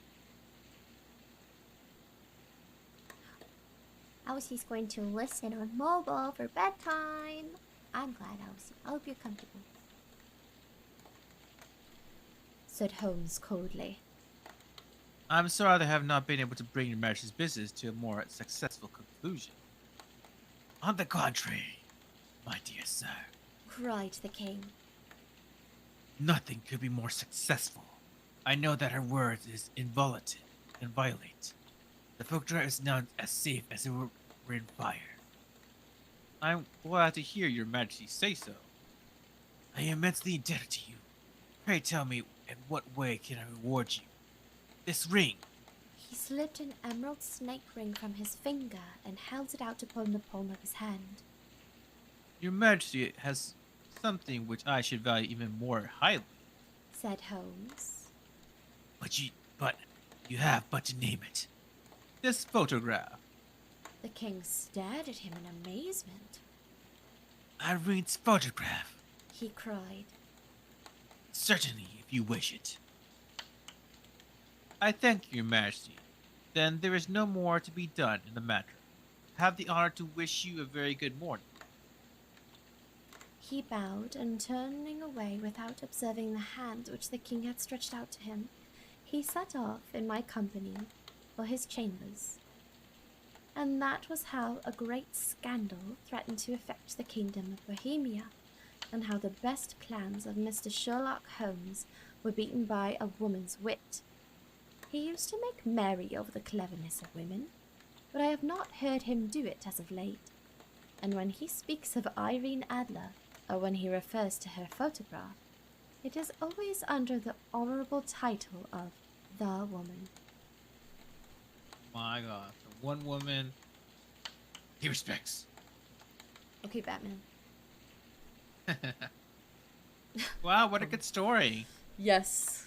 Yes. Yes. Oh,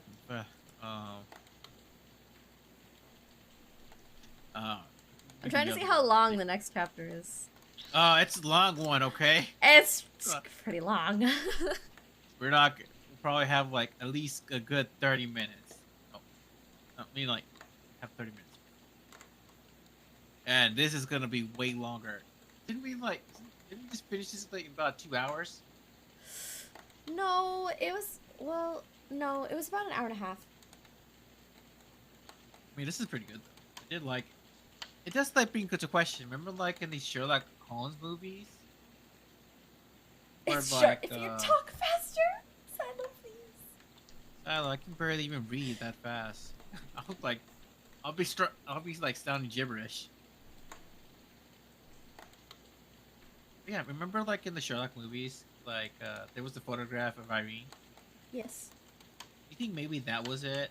That was got that and like had it in his studies.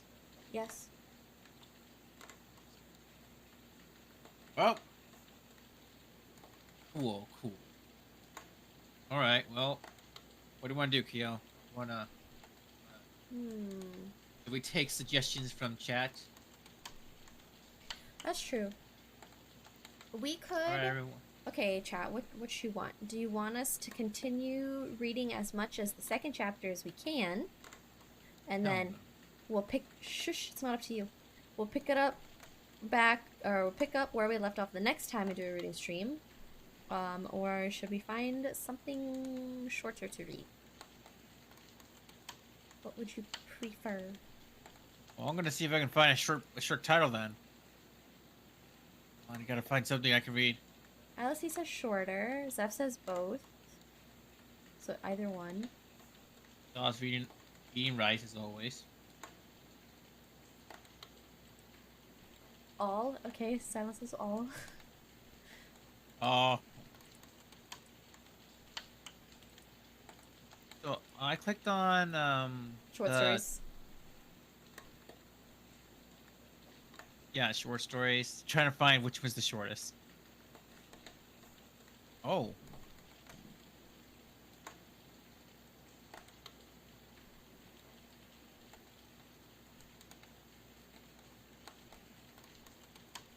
This one might be a little bit short.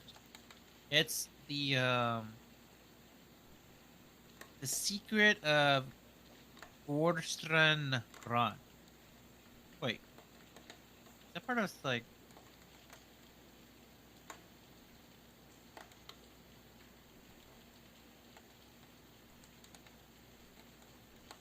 never mind.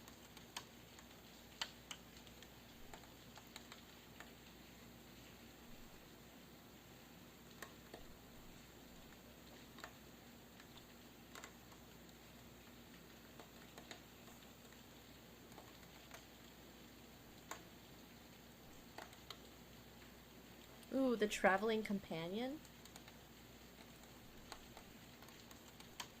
Where's that? That's not that long. Could probably read it in 30 minutes. The traveling companion? Yes. Where do I see that? I will send you a link. Hold.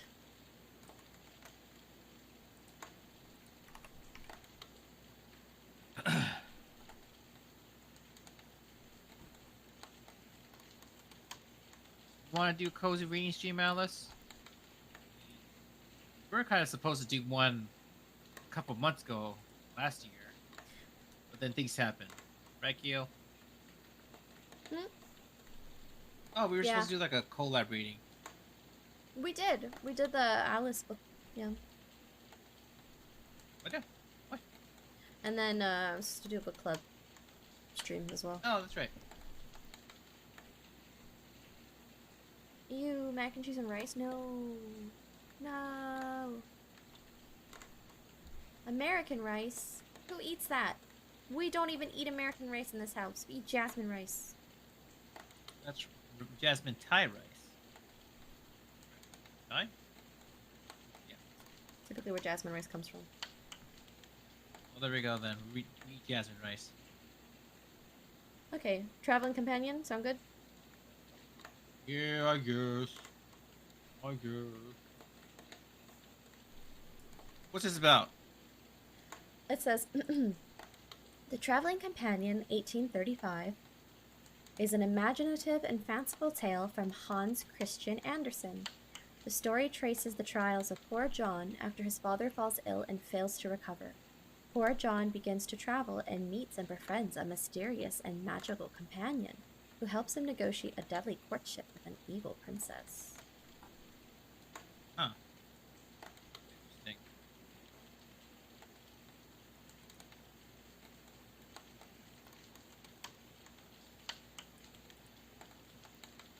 Okay, well, might as well get started then. Might just have enough time. Might have to go a little bit over. I think if we go a little over, it's okay. Do you want me to just read most of it, and if there's any quotes you want, like, dialogue, you want to read some of it? Or I'll just read it, it's not a big deal. Dude, I can read. We'll see. Well, all right, go ahead. Or I'll read half, you read half, that sort of thing. Oh, you know. The things I thinking put in you bowls read a or couple mac and cheese. paragraphs and all that. Oh yeah, that's true. You can always, just take turns. Okay, I switched it. We're now reading The Traveling Companion, so that we don't miss out on the wonderful chapters of Sherlock Holmes. Wait, Hans Christian Andersen? Wait, is this the guy that made like the other original stories like Snow White, the Little Mermaid? The Little Mermaid, yeah. Oh my god, wait, which story is this then? What Disney movie is this from? It's not. Oh, really? Nope. Yeah. Alright. Okay. Let me drink some water.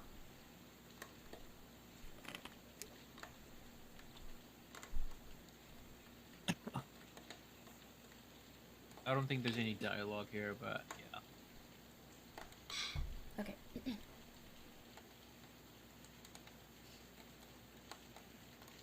Poor John was very sad, for his father was so ill he had no hope of his recovery. John sat alone with the sick man in the little room, and the lamp had nearly burnt out, for it was late in the night. "You have been a good son, John," said the sick father, "and God will come help you on in the world." He looked at him as he spoke, with mild, earnest eyes, drew a deep sigh, and died. Yet it appeared as if he still slept. John wept bitterly. He had no one in the wide world now, neither father, mother, brother, nor sister. Poor John! He knelt down beside the bed, kissed his dead father's hand, and wept many, many bitter tears.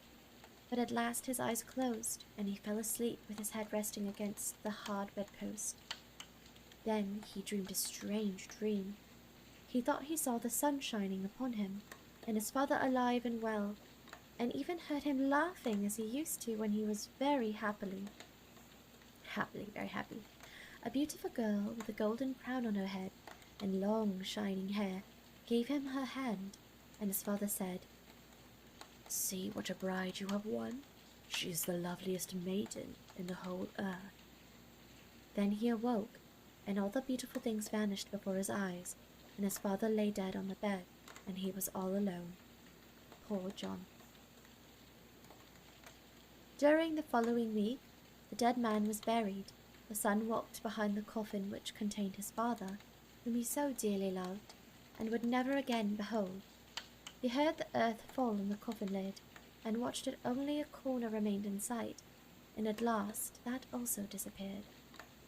He felt as if his heart would break with the weight of sorrow, till those who stood around the grave sang a psalm? I never know how to say this word. Psalm. Psalm? Palm?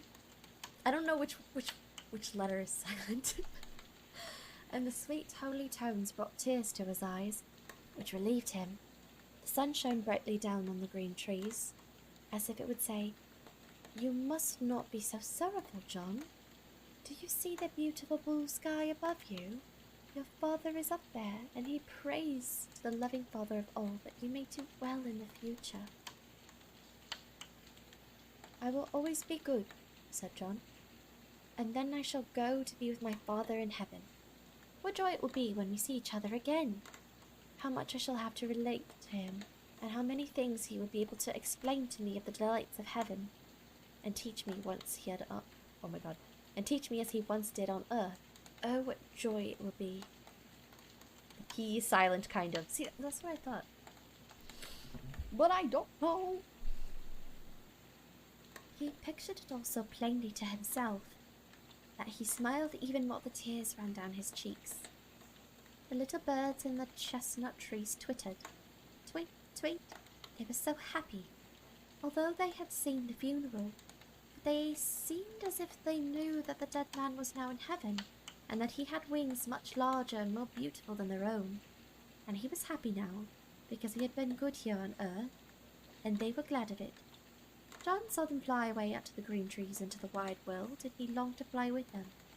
But first he cut out a large wooden cross to place on his father's grave, and when he brought it there in the evening, he found the grave decked out with gravel and flowers.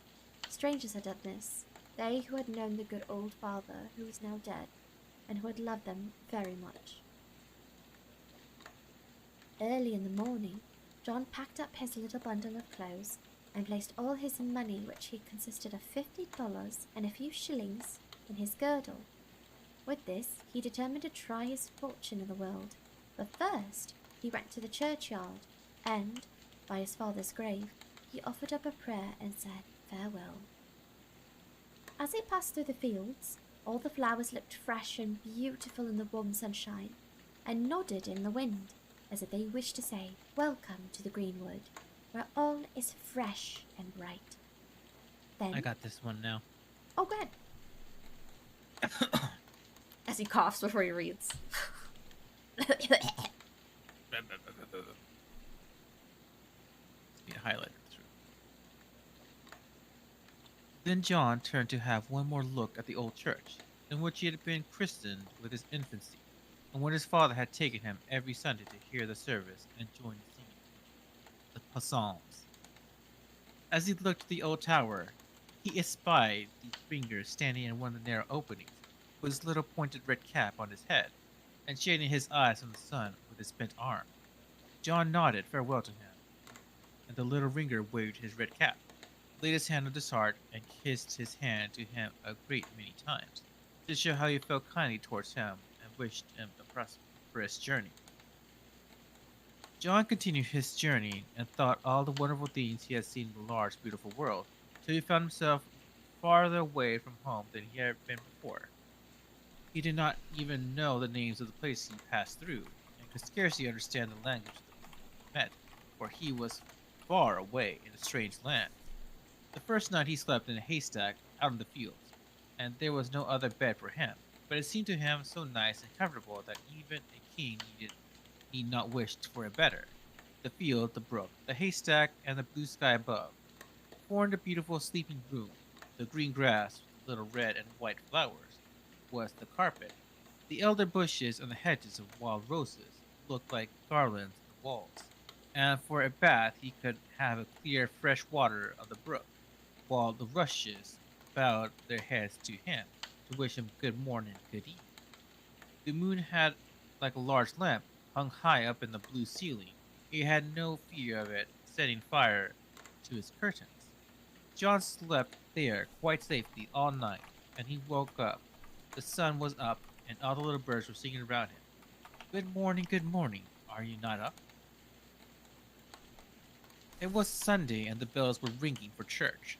As the people went in, John followed them. He heard God's words, joined in singing the psalms, and listened to the preacher.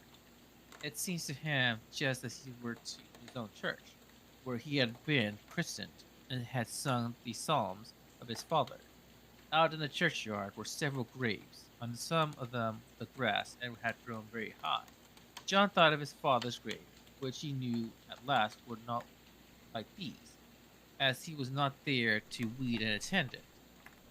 Then he set to work, pulled up the high grass, raised the wooden crosses which had fallen down, and placed the rest which had been blown away from the places by the wind, thinking all the time, perhaps someone is doing the same to my father's grave, as I am not there to do it. Outside the church door stood an old beggar, leaning on his crutch. John gave him a silver shilling, and then continued his journey, feeling lighter and happier than ever. Towards evening, the weather became very stormy, and he hastened as quickly as he could to get shelter. But it was quite dark by the time he reached a little lonely church which stood on a hill. I will go in here, he said, and sit down in the corner. I am quite tired and want to rest. So he went in and seated himself. Then he folded his hands and offered up his evening prayer, and it was soon fast asleep and dreaming, while the thunder rolled and the lightning flashed without. When he awoke, it was still night, but the storm had ceased, and the room shone in upon him through the windows. Then he saw an open coffin standing in the center of the church, which contained a dead man waiting for burial.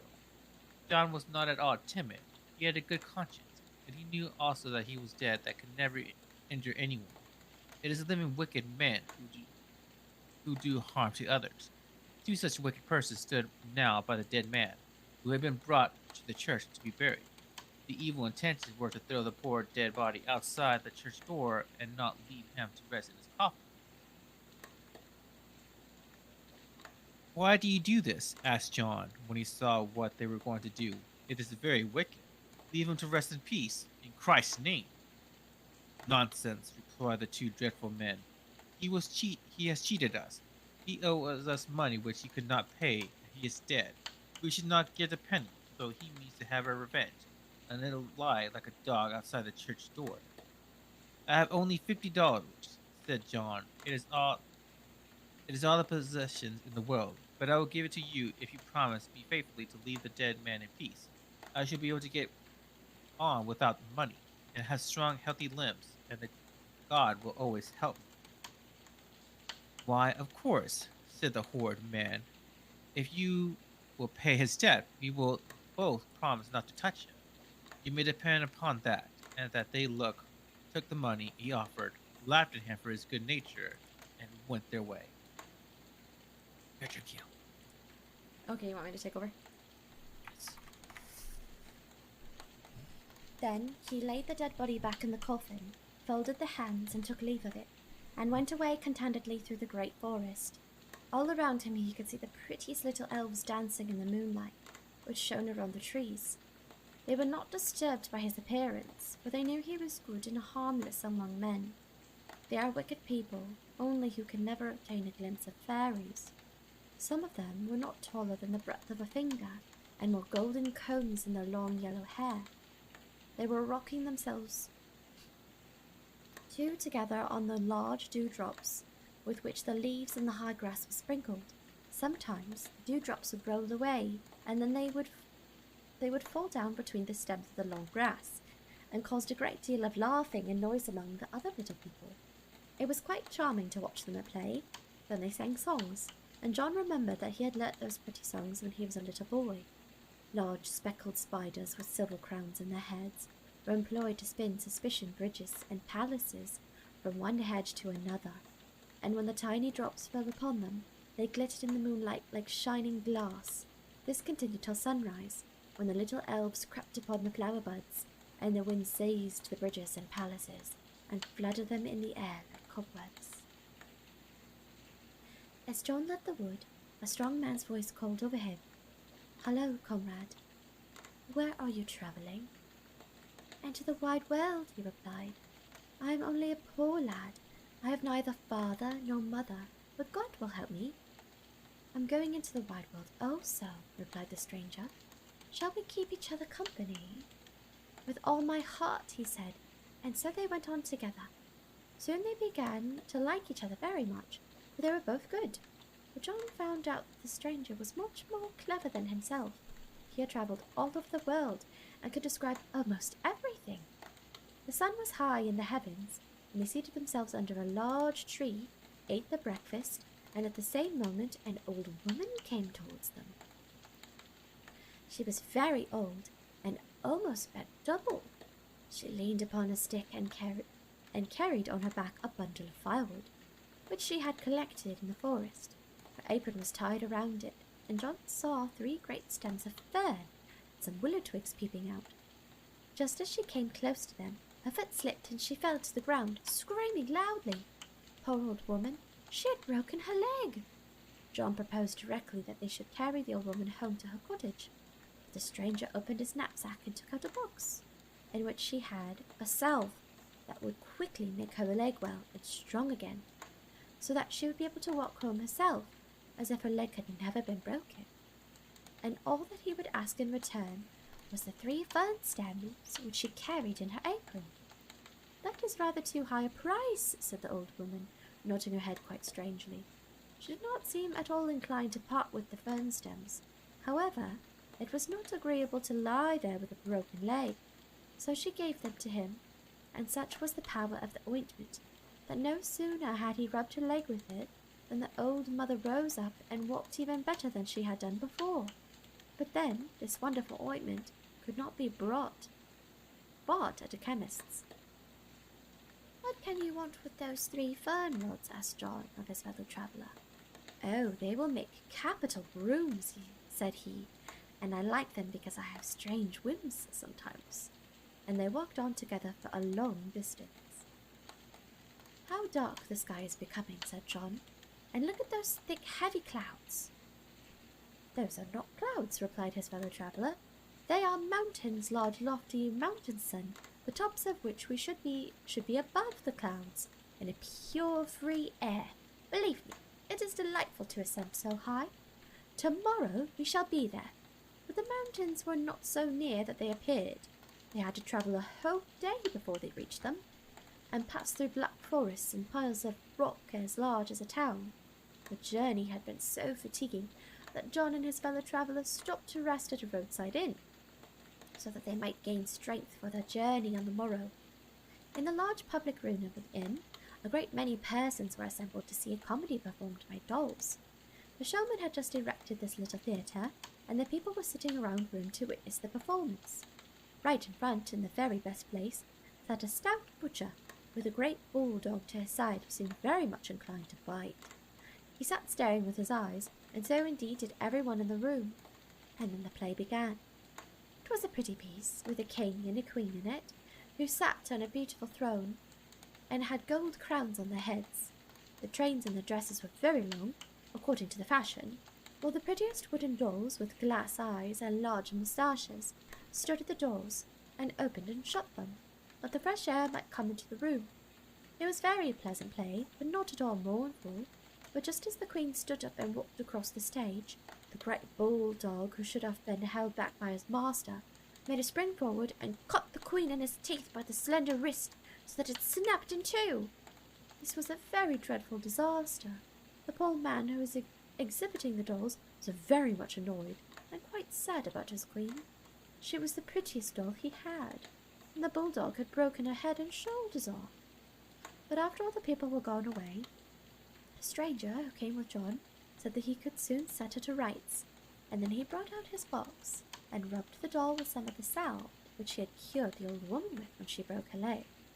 As soon as it was done, the doll's back became quite right again. Her head and shoulders were fixed on, and she could even move her limbs herself. There was now no occasion to pull the wires, for the doll acted like a living creature, excepting that she could not speak. The man to whom the show belonged was quite delighted at having a doll who could dance of herself without being pulled by the wires. None of the other dolls could do this. You can read now, look at it. Okay.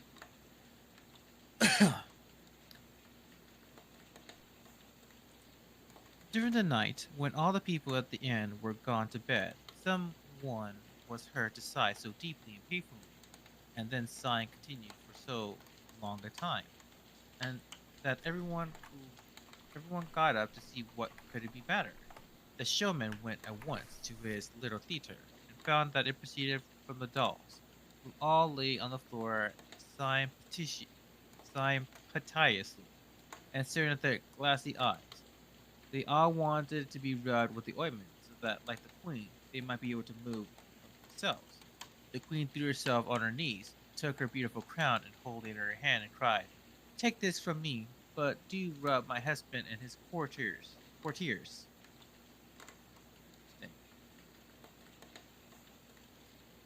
I like the next one. The man who owned the theatre could scarcely refrain from weeping. He was so sorry that he could not help them. Then he immediately spoke to John's comrade and promised him all the money he might receive next evening's performance, if he would only rub the ointment on 4 or 5 of his dolls. But the fellow traveler said he did not require anything in return, except the sword which the showman wore by his side. As soon as he received the sword in ointment 6 of the dolls with the ointment, and they were able to immediately dance so gracefully that all the living girls could not help joining the dance. The coachman danced with the cook, and the waiters with their chambermaids, and all the strangers joined.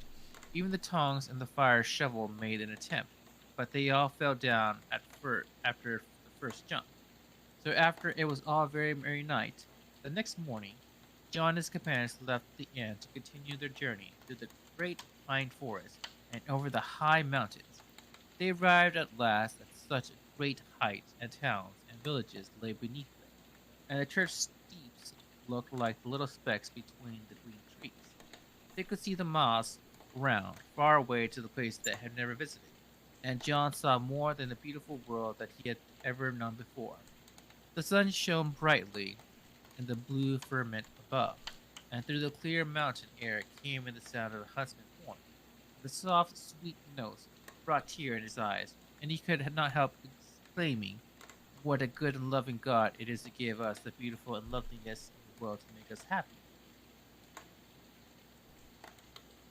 His fellow travelers stood by with folded hands, gazing in the dark wood and the towns bathed in warm sunshine. At this moment, there sounded over the hills sweet music. They looked up and discovered a large white swan hovering in the air and singing as never bird sang before. But the song soon became weaker and weaker. The bird's head drooped and he sunk slowly down and lay dead at their feet. "It was a beautiful bird," said the traveler, "and these large white wings are worth a great deal of money. I will take them with me. You see, now that a sword will be very useful." So he cut off the wings of the dead swan with one blow and carried them away with him. They now continued their journey over the mountains for many miles, till they at length reached a large city, containing hundreds of towers, that shone in the sunshine like silver. In the midst of the city stood a splendid marble palace, roofed with huge red gold, in which dwelt the king. John and his companion would not go into the town immediately, so they stopped at an inn outside the town. They changed their clothes, for they wished to appear respectable as they walked through the streets. The landlord told them that the king was a very good man, who never injured anyone, but to his daughter, "Heaven defend us! She was indeed a wicked princess. She possessed beauty enough nobody could be more elegant or prettier than she was. But what of that? For she was a wicked witch, and in consequence of her conduct many noble young princes had lost their lives. Anyone was at liberty to make an offering, were he a prince or a beggar, it mattered not to her. She would ask him to guess three things which she had just thought of, and if he succeeded, he was to marry her, and be the king over all the land where their father died. But if he could not guess these three things, then she ordered him to be hanged or to have his head cut off. The old king, her father, was very much grieved at her conduct, though he could not have prevent her from being so wicked, because he once said would have nothing more to do with the lovers. He might do as she pleased. Each prince who came and tried the three guesses so that he might marry the princess had been unable to find them out and had been hanged or beheaded. They all had been warned in time and might have left her alone. If they would, the old king became at last distressed at all these dreadful circumstances, that for the whole day every year he and the soldiers knelt and prayed that the princess might become good. But she continued as wicked as ever. The old woman drank brandy, would color it quite black before they drank it, to show that how they mourned and what more could they do. "What a horrible princess," said John. "She ought to be well flogged. If I were the old king, I would have punished her in some way." Just then they heard people outside shouting, "Hurrah!" and looked out. They saw the princess passing by. Oh, she was really so beautiful, everybody forgot her weakness and shouted, "Hurrah!" 12 lovely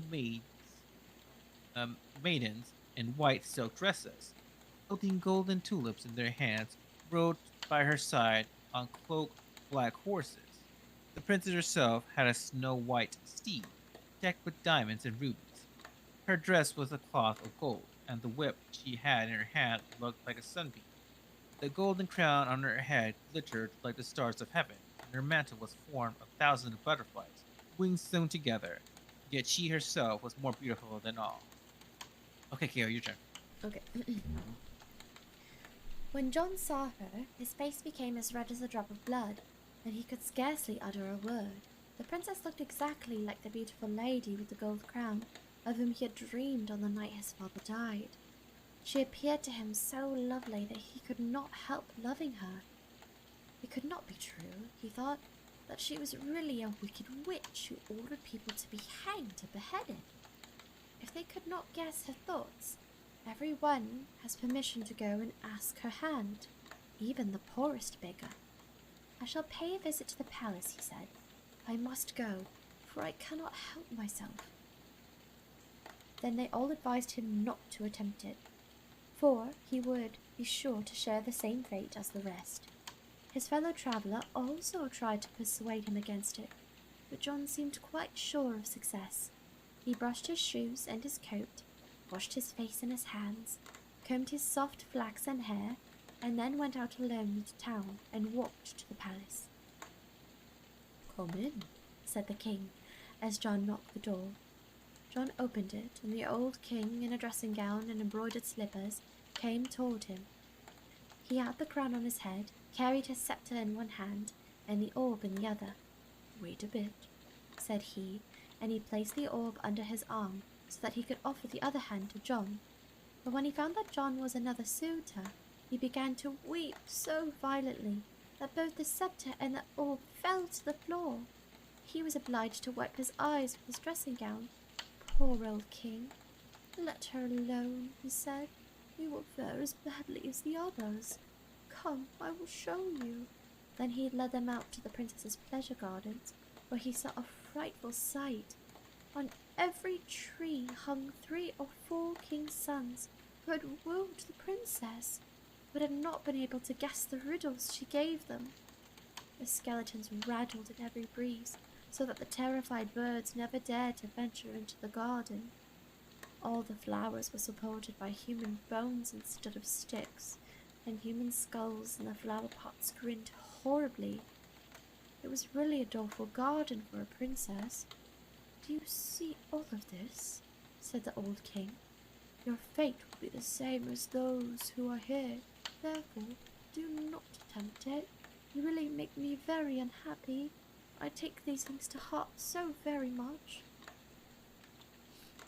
John kissed the good old king's hand, and said he was sure it would be all right, for he was quite enchanted with the beautiful princess.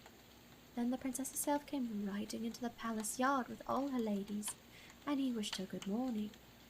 She looked wonderfully fair and lovely when she offered her hand to John, and he loved her more than ever. How could she be a wicked witch, as all the people asserted? He accompanied her into the hall, and the little pages offered them gingerbread nuts and sweetmeats. But the old king was so unhappy he could eat nothing, and besides, gingerbread nuts were too hard for him. It was decided that John should come to the palace the next day, when the judges and the whole of the councillors would be present, to try if he could guess the first riddle. If he succeeded, he would have to come a second time, but if not, he would lose his life, and no one had ever been able to guess even one. However, John was not all anxious about the result of his trial. On the contrary, he was very merry. He thought only of the beautiful princess, and believed in some way he should have help, but how he knew not, and did not like to think about it, so he danced along the high road as he went back to the inn, where he had left his fellow traveller waiting for him.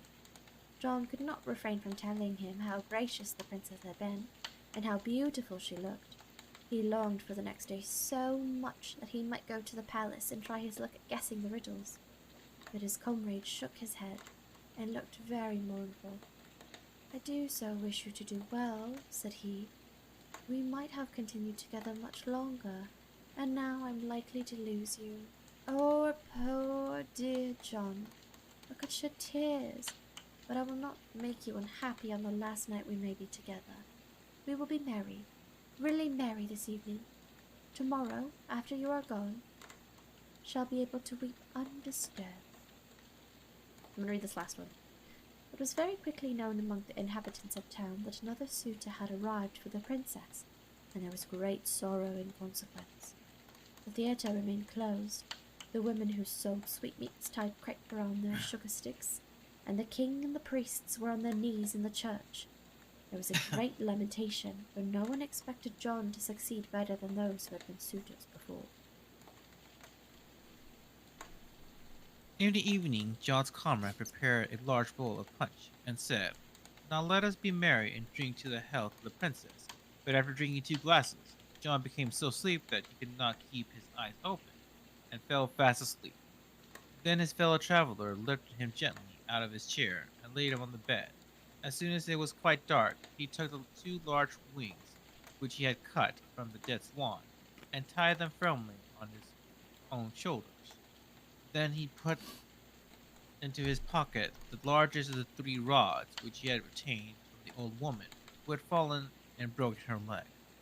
After this, he opened the window and flew away over the town, straight towards the palace, and seated himself in the corner under the window, which looked into the bedroom of the princess. The town was perfectly still when the clock struck a quarter to 12. Presently, the window opened, and the princess, who had large black wings to her shoulders and a long white mantle, flew away over the city towards a high mountain. The fellow traveler, who had made himself invisible so that she could not possibly see him, flew after her through the air and whipped the princess with his rod, so that the blood came whenever he struck her. It was a strange flight through the air. The wind caught her mantle so that it spread out on all sides, like the large sail of the ship, and the moon shone through it. How it hails, to be sure, said the princess, at each blow she received from the rod, and it severed her right to be whipped. At last she reached the side of the mountain and knocked. The mountain opened with a noise like the roll of thunder, and the princess went in. The traveler followed her. No one could see him, as he had made himself invisible. They went through a long, wide passage. 1,000 gleaming spiders ran here and there on the walls, causing them to glitter as they were illuminated with fire. The next entered a large hall built of silver and gold. Large red and blue flowers shone on the walls, looking like sunflower in size, but no one could dare to pluck them, for the stems were hideous, poisonous sticks, and the flowers were flames of fire darting out of their jaws. Shining glow worms covered in ceiling and sky blue bats flapped their transparent wings. Although the place had a frightful appearance, in the middle of the floor stood a throne supported by 4 skeleton horses, whose harnesses had been made of fire-red spiders. The throne itself was made of milk white glass, and the cushions were little black mice, each biting the other's end. Over it hung a canopy of rose-colored spider webs, spidered on the prettiest little green flies, which sparkled like precious stones. On a throne sat an old magician with a crown on his ugly head and a scepter in his hand. He kissed the princess on his forehead, seated her by his side in a splendid throne, and then the music commenced. Great black grasshoppers played the mouth organ, and they all struck herself on the bodies of the drum. It was, although a ridiculous concert, little black goblins with false lights in their caps danced about the hall. But no one could see the traveler. He had placed himself from behind the throne, where he could see and hear everything. The courtiers who came in afterwards looked noble and grand, but anyone with common sense could see what they really were: old broomsticks, with cabbages for heads. The magicians had given them life and dressed them in broiderous robes. It answered very well, as they were only wanted at show. After there had been little dances, the princess told the magician that she would had a new suitor, and was asked him what she could think of the new suitor to guess when he came to the castle next morning. Listen to what I say, said the magician. You must choose something very easy. He is less likely to guess at them. Think of one of your shoes. He will never imagine it as that. Then cut off his head, and mind you do not forget to bring his eyes with you tomorrow night, that I might eat them. The princess courteously blew, and said she would not forget the eyes. The magician then opened the mountain, and she flew home again. But the traveler followed, and flogged her so much with the rod that she sighed quite deeply in a very hailstorm, and made such haste that she could not get into the bedroom through the window. The traveler then returned to the inn where John still slept, took off the wings, and lay down on the bed. For he was very tired. Early in the morning John woke, and his fellow traveler got up. He said that he had a very wonderful dream about the princess and her shoe. He therefore advised John to ask her if she ought to, if she asked her not thought of her shoe.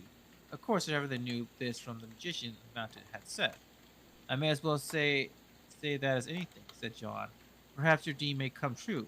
Still, I will say farewell, for it is, if I guess wrong, I should never see you again. Then they embraced each other, and John went to the town and walked to the palace. The great hall was full of people, and the judges sat in their armchairs, with either down cushions to rest their heads upon. because he had so much to think of. The old king stood near, wiping his eyes with his white pocketed handkerchief. When the princess entered, she looked even more beautiful than she had appeared the day before, and greeted everyone most gracefully. But to John, she gave her a hand and said, "Good morning to you." Your turn, Kia. Okay. Now came the time for John to guess what she was thinking of, and oh, how kindly she looked at him as she spoke. But when he uttered the single word shoe, she turned as pale as a ghost. All her wisdom could not help her, for he had guessed rightly. Oh, how pleased the old king was! It was quite amusing to see he had capered about. All the people clapped their hands, both on his account and John's, who had guessed rightly the first time. His fellow traveller was glad also when he heard how successful John had been. But John folded his hands and thanked God, who, he felt quite sure, would help him again, and he knew he had to guess twice more. The evening passed pleasantly like the one preceding. While John slept, his companion flew behind the princess to the mountain and flogged her even harder than before. This time he had taken 2 rods with him. No one saw him go with her, but he heard all that was said. The princess this time was to think of a glove, and he told John as if he had said again and heard it in a dream. The next day, therefore, he was able to guess correctly, second time, and it caused great rejoicing in the palace. The whole court jumped about as they had seen the king do the day before, but the princess lay on the sofa and would not say a single word. All now depended upon John. If he only guessed rightly the 3rd time, he would marry the princess and reign over the kingdom after the death of the old king. But if he failed, he would lose his life, and the magician would have his beautiful blue eyes. That evening, John said his prayers and went to bed very early, and soon fell asleep calmly. But his companion tied on his wings to his shoulders, took 3 rods, and with his sword at his side, flew to the palace. It was a very dark night, and so stormy that the tiles flew from the roofs of the houses, and the trees in the garden upon which the skeletons hung bent themselves like reeds before the wind. The lightning flashed and the thunder rolled in one long continued peal all night. The window of the castle opened, and the princess flew out. She was as pale as death, but she laughed at the storm as if it were not bad enough. Her white mantle fluttered in the wind like a large set sail, and the traveller flogged her with the 3 rods till the blood trickled down, and at last she could scarcely fly. She contrived, however, to reach the mountain. "What a hailstorm!" she said as she entered. "I've never been out in such weather as this." "Yes, there may be too much of a good thing sometimes," said the magician. Then the princess told him that John had guessed rightly the 2nd time, and he succeeded the next morning he would win. She could never come back to the mountain again, or practice magic as she had done, and therefore she was quite unhappy. "I will find out something for you to think of which he will never guess, unless he is a greater conjurer than himself. But now let us be merry." He then took the princess by both hands, and they danced with all the little goblins and jack-o'-lanterns in the room. The red spiders sprang here and there on the walls quite as merrily, and the flowers of the fire appeared as if they were throwing out sparks. The old owl beat the drum, the crickets whistled, and the grasshoppers played the mouth organ. It was a very ridiculous ball. After they had danced enough, the princess was obliged to go home, for fear she would be missed at the palace. The magician offered to go with her, but they might be company to each other on the way, and when they flew through the bad weather, and the traveller followed them, he broke his 3 rods across their shoulders. The magician had never been out in such a hailstorm as this. Just by the palace, the magician stopped to wish the princess farewell, and to whisper in her ear, "Tomorrow, think of my head." But the traveller heard it, and just as the princess slipped through the window to her bedroom, the magician turned round to fly back to the mountain.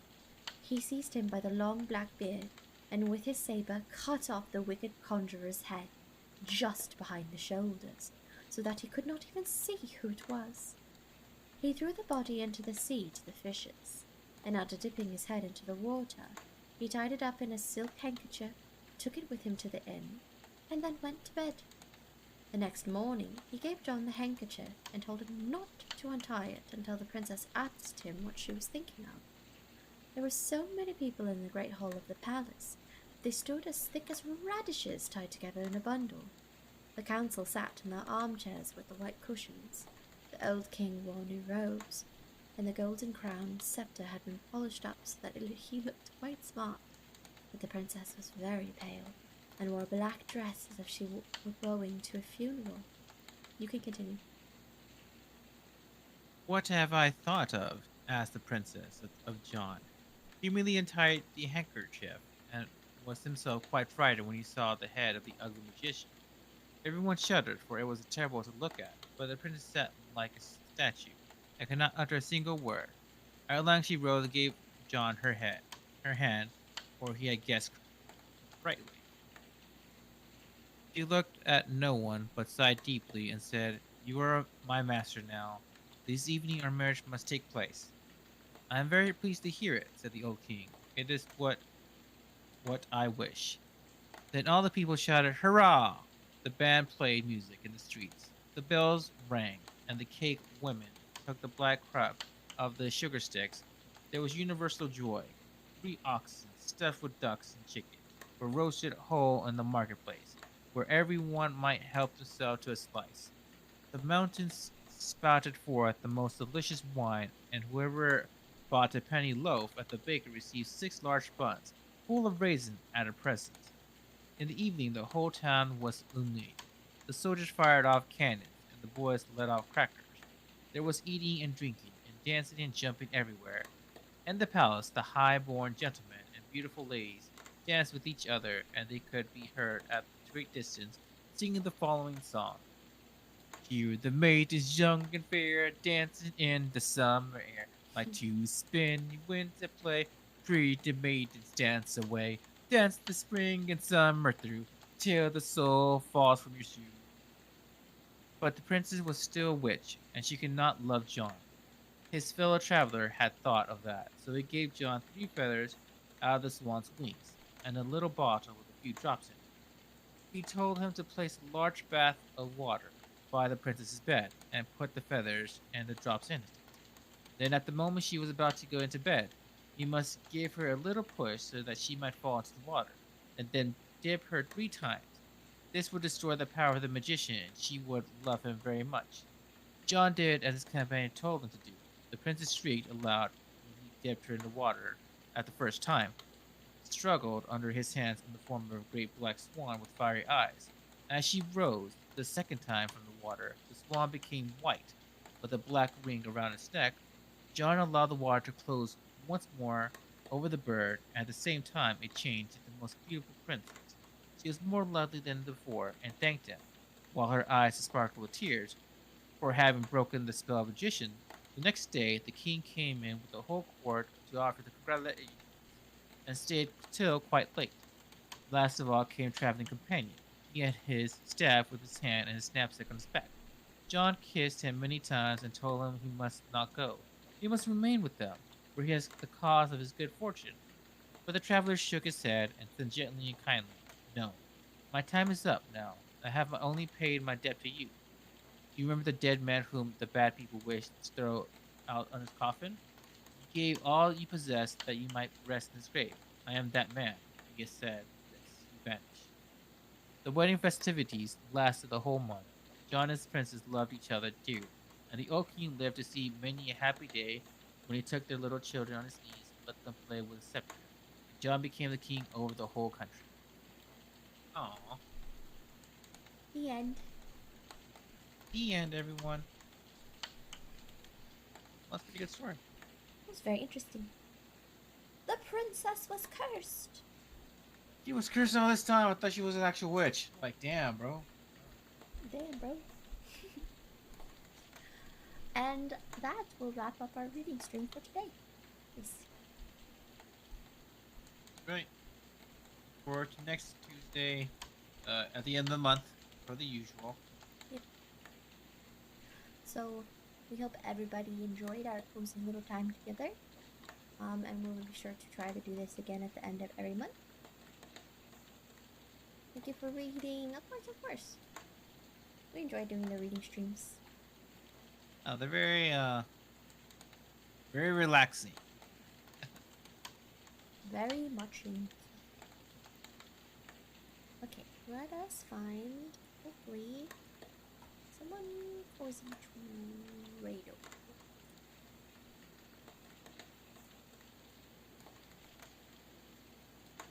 Should we visit?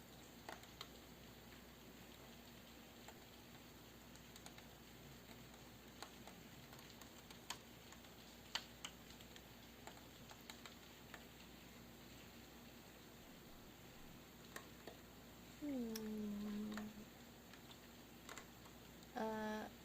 Also for ignoring Oh. that very random conversation about cereal consumption. Hey, I didn't ignore it. I was there. I was there too, Silo. We were read one part, then you commented, then I read part, and I commented, you commented, so we both commented at the same time during our not reading streams, not reading.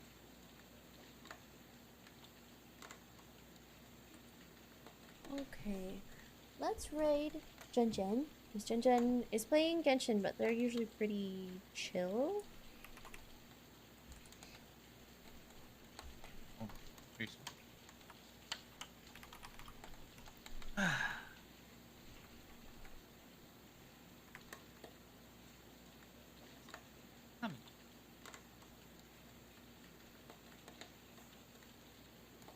Yes, thanks everybody for stopping by and enjoying just the wonderful, chill time. Yes. I like these sorts of streams, actually. Have a good night. Thank you, Silo. Thank you, Thank you, Phil. Thank you. Rest well. Thank you, Seth. Thank you.